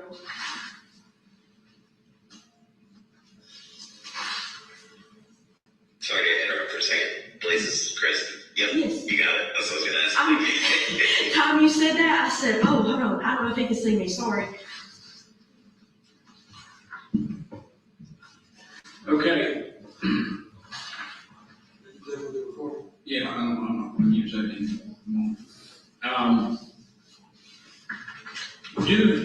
Mr. Tinsley asked it, I'll ask you again. You don't have, I'll ask you so I'm not beating you. Do you have any idea how fast you got from 9:05 until the time you turned off the roadway on the council? Estimate, I mean, the speed limit's what, 60 right now on that road? It is. I know I'm going more than 60. I know I am, but I can't indicate, give you the exact number. But I am going over that. Were you at whatever speed you were going? Were you going around cars yourself, or were you basically flowing with the traffic? I feel like I'm flowing with the traffic. I feel like you're flowing with the traffic. All right. And the entire time, No, I'm not saying the entire time like I stayed in the same lane, but you know how people will turn off and you go into the other lane. Of course, there was that occurring, but I weren't like trying to be all over the road, getting up there. but again, you were trying to stay within eyesight or in range so you could provide information to the 911 dispatcher. Correct. You were still at that time concerned that somebody may get hurt or shot or something. Correct. Did you at any time, while you were out there that day on number 9 from Colonial Charter to Camp Walk Swamp Road, did you see a weapon of any sort from Weldon Lloyd's truck? No, sir, I did not. And how many times would you say, and I know you're looking back, but how many times would you say that Mr. Spivey pointed his gun in the direction of anybody along that road from the time he pointed at you till he turned off Council? Where I could see, really honestly, from where he pointed it at me at to passing the church. What is the name of the church? It's beside the tower. Or Sweetwater, way down there? Living Water, I think. Well, Living Water is up near Colonial Charter, so to speak, and then there's a sweet home that is right near Council Road. Okay, so mark the sweet home one out. The next one that's closer to Colonial Charters. That's when the waiting and stuff occurred and all of that nature. And that's whenever it kind of died down because he was getting further up in traffic, so I could not see any further. After 9:05, you made your call to the 911 operator just before you got to 9:05. You said, I'm coming up on the Minuteman and Little Caesars. I feel like I was telling her about the part where he ran off of the road in front of Food Line. Well, let me ask you about that. Where's that at? I can say you on that. See, but while they look at that, let me ask you this. You did see Mr. Spivey run Mr. Boyd off the roadway somewhere. Yes.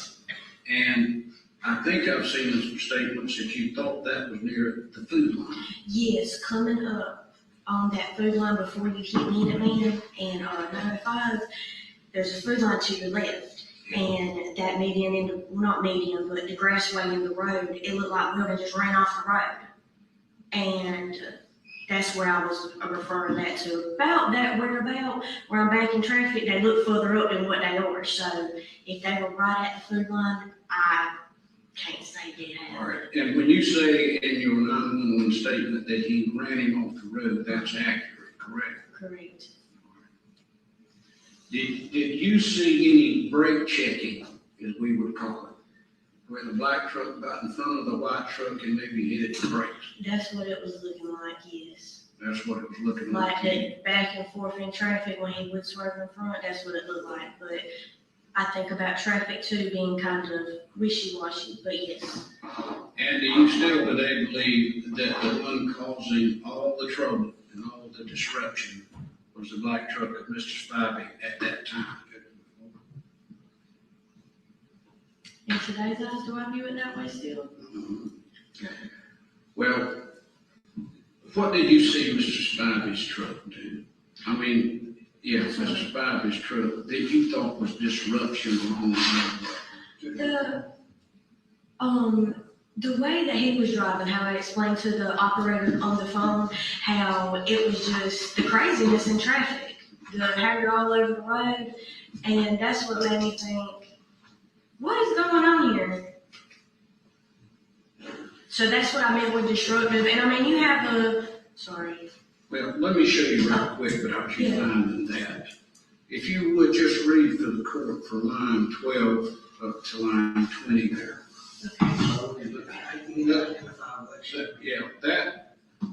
This is a transcript, Mark, it's a page from the transcript. Which transcript? Yeah, it's transcript. Which one? Just give me a second. This is the transcript that she is having with the officer on the bike here before Detective Jimmy. That's the guy that was in the road with me. First officer, that's correct. Yeah, All right. okay. So let me lay a little bit of foundation for that. You made the 911 call, you got off of that, officers start coming, all right?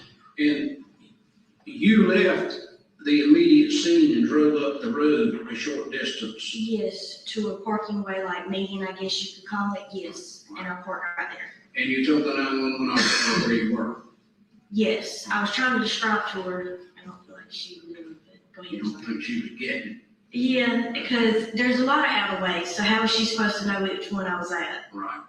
But you did talk to an officer then. Yes. Do you remember that to be Detective Quick? I thought Detective Quick was the one in the car. All right. Do you remember talking to Detective Quick in the car? Yes. And that was shortly after all this happened while you were still at the scene? Yes, because the officer told me to pull up, I'm sorry. I'm sorry. Can we go off the record just a minute? Yeah, This is not, has nothing to do with it. Off the record at 2:14.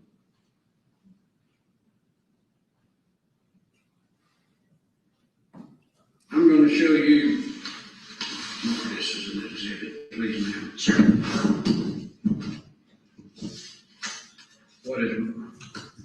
Show you what is marked as defendant's exhibit number 4 and tell you that this, we believe to be at the on-site interview with a police officer while you were on the highway. Okay. Officer class code.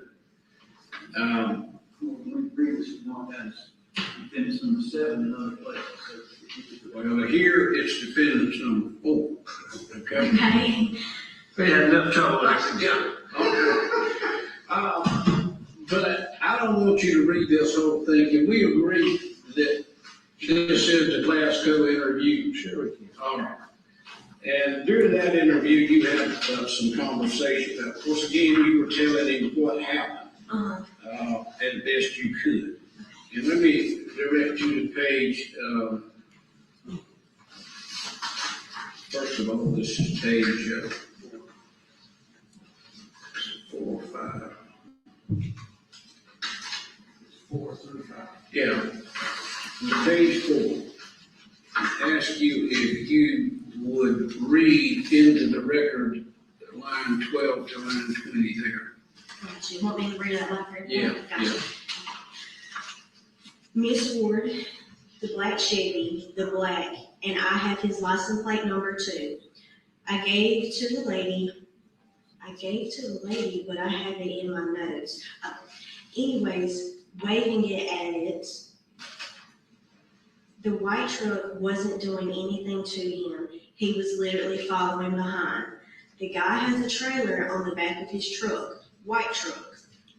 Whenever we're coming up on what is that place, right before the Minuteman and Little Caesars, anyways, right before you get that, right by Food Line, he ran off the road.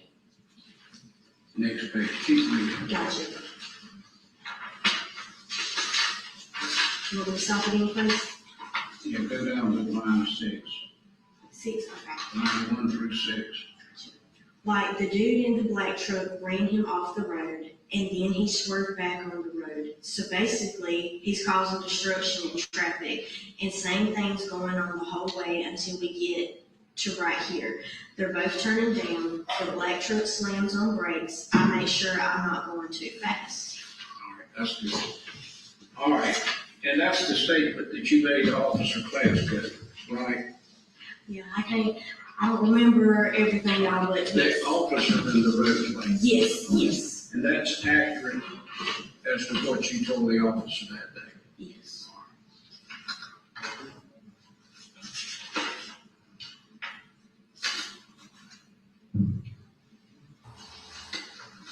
My gosh, I thought we'd be ending at 5, but I think they may want to wrap it up with this witness. So hopefully we'll get out of here, and I'm going to send y'all over to All right, nonsense. then you talked again to a police officer in the car, Quick, yes. You remember him? Fairly, yeah. All right. I had to write a statement for him. All right, and you wrote a statement. Yeah. All right, let's talk about that first. Let me mark this as exhibit for you.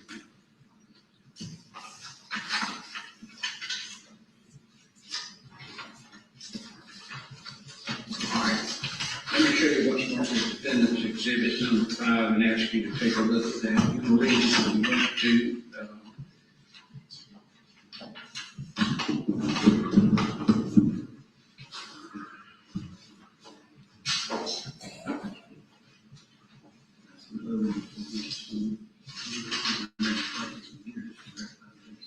In this deposition. No. She had it.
Okay, all right, is that your handwritten statement that you made with the officer? Yes, sir, he is. Okay. We moved the internet. That's something I never thought. I have my handwriting now. Is it this one? The research? Yeah, okay. And, that is your statement, and that is accurate, right? Yes, sir. And is that what you wrote there, as you recall happening? Yes, sir. I was trying to go ahead and give him a summed up summary to get straight to the point. Right, right. All right, and then let me show you, Mark, I've got the interview you're taking quick out of the car. I'll let you do that, please. Okay, ladies, and again, you don't have to read the whole thing, but I would represent to you that this is a transcript of the statement that you gave Officer Quick in the car that day, okay? Y'all agree, Mark, that is? I've agreed to all this. Y'all keep doing this over and over, but I've agreed to it already. Well, let me just so you know, there's a purpose to what I'm doing. Well, To ask him repeatedly whether I agree to it? well, this is the first time I've handed you this. That's quick, right? That's quick. Okay, we agreed to it previously, but that's okay. Okay, I'm just. I don't dispute that Kenny had it accurately typed. Okay. All right, please.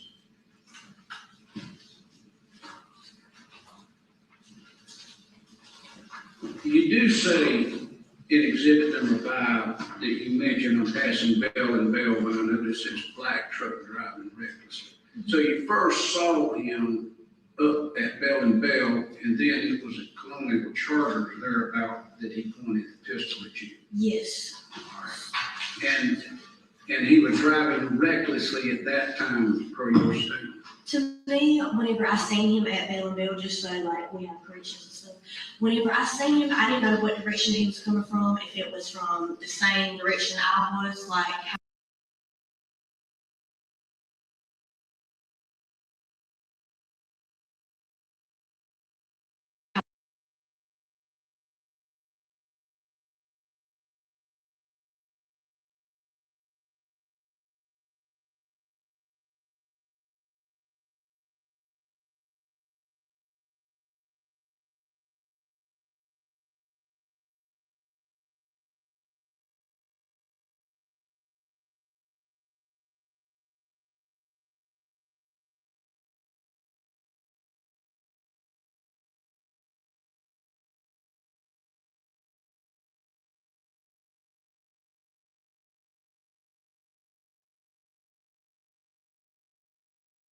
Okay, I'm surprised it just cut off like that. Like, that was wild. It just, the bloop, I thought maybe it would come back, but we might have been like a couple minutes behind, but I do think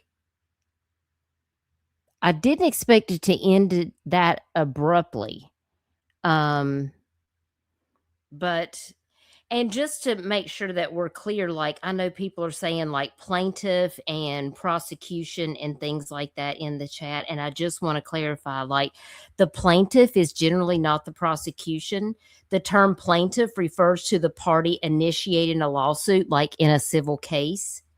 But in a criminal case, the government, which would be like the state or federal, they act as the prosecution, not a private plaintiff.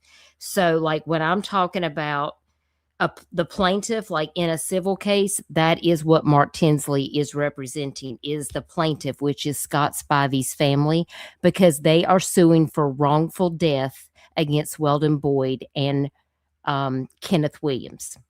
So we actually don't here in South Carolina, for the most part, like, we don't really say prosecution unless it's a criminal case where the state or the people are bringing charges. And this is just a hearing. So, and the defendant has not been convicted. In fact, they have been not charged with anything, which is why the civil lawsuit, because the cops didn't charge him and they let him go.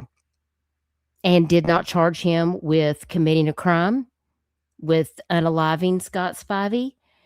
Nothing. They let him walk free. He didn't do 1 second in jail. They didn't arrest him. They did not do anything. And so that is why the family filed a civil lawsuit litigation against Weldon Boyd, and they have been begging SLED, which is our state level FBI, it is the South Carolina Law Enforcement Division, to please reopen this case. Of course, first they have to do this stand your ground hearing, because this will help to solidify if this case will be opened. And Weldon may possibly have to, face charges. But he was never arrested. Nothing. He just called his friend, who was an Horry County cop. His name is Brandon Strickland, and said, "Hey, man, I need you to come to this scene." And he was like, "I'm not on call." Oh, hang on. So that's pretty much what happened. He called his friend, "Hey, I'm innocent. I shot this guy. He deserved it.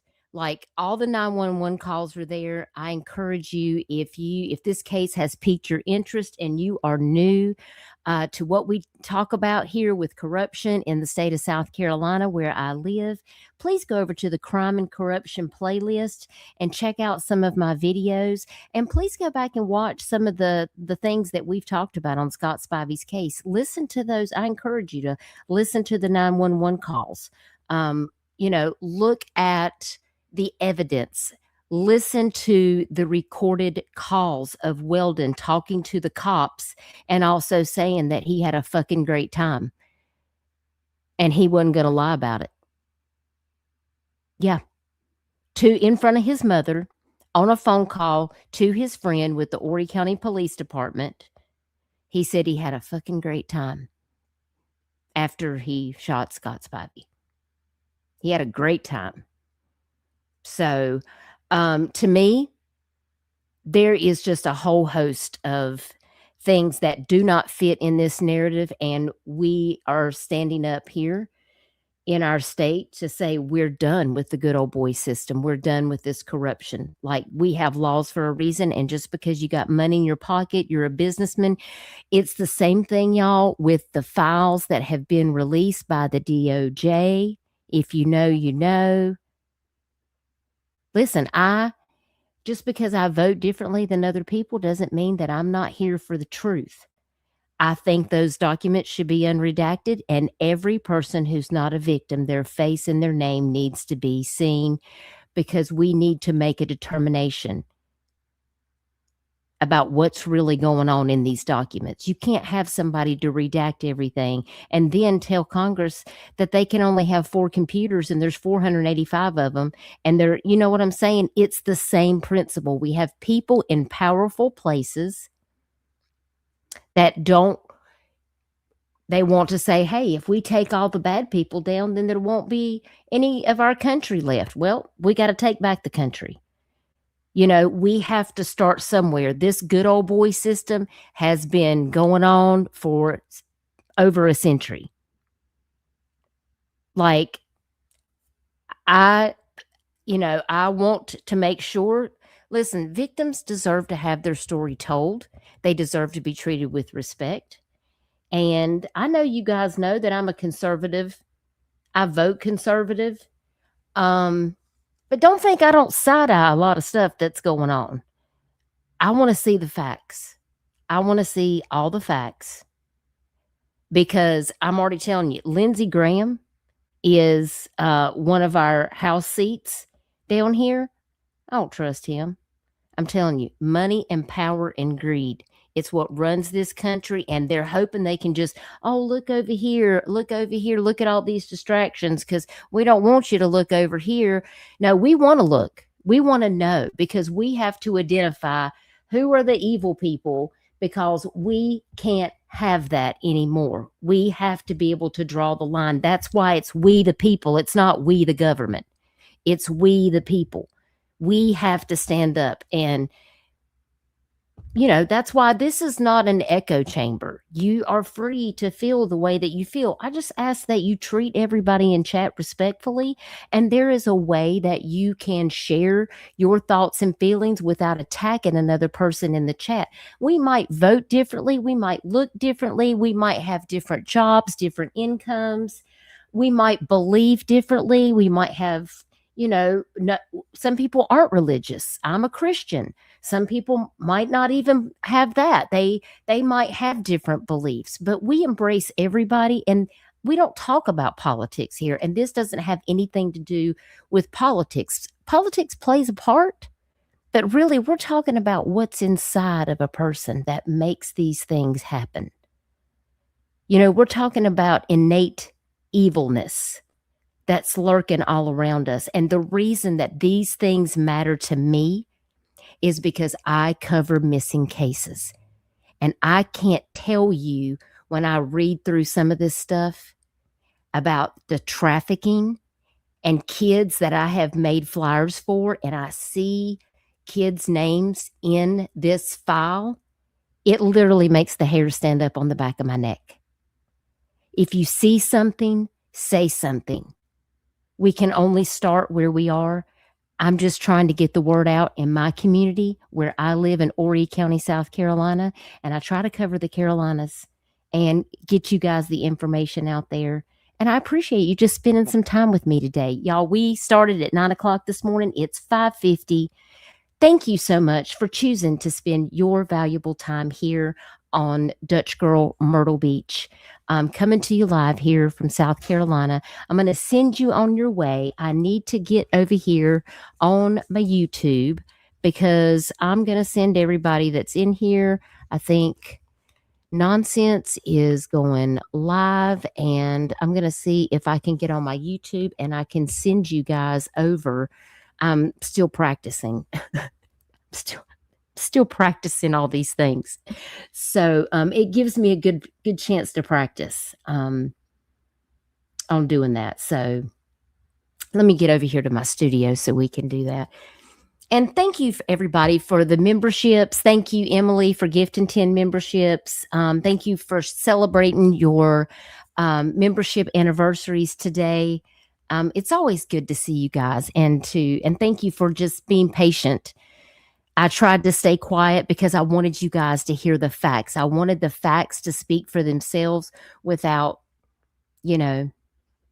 me putting my 10 cents in, because my 10 cents doesn't matter. It matters what the court says. So let me go over here to this live and see if I can get you guys cruising on over that way.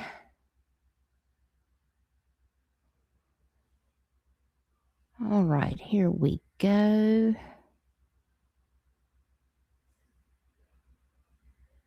Let's see if I can do this here.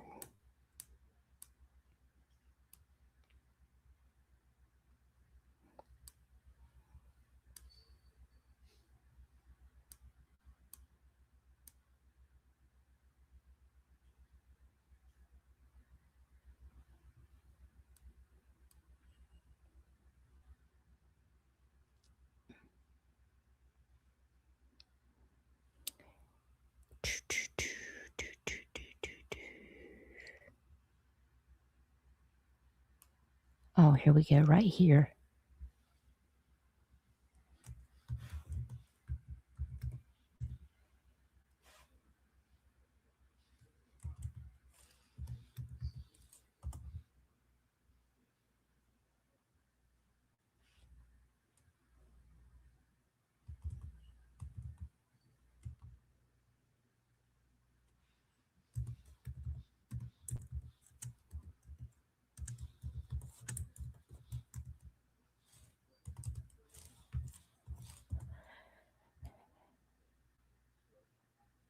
Well, it's not showing that anybody is live, so I don't know if I'll be able to I don't think I'll be able to send you over there because she's not live yet. Nonsense. Are you listening? You need to go live. It's 5:53, so I can send my people over there.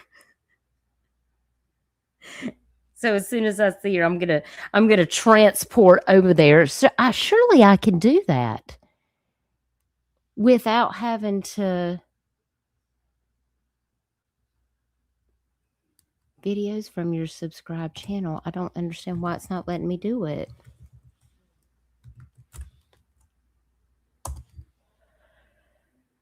Oh, wait, here we go. I got it. I just popped up. Ding, ding, ding.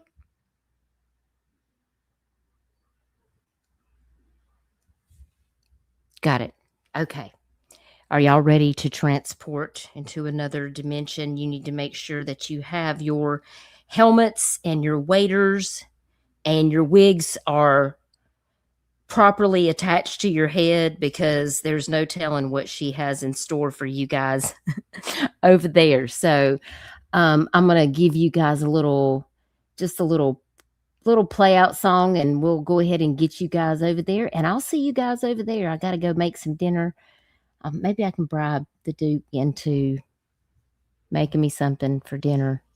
He's probably in there on the couch saying, ha. But thanks.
done.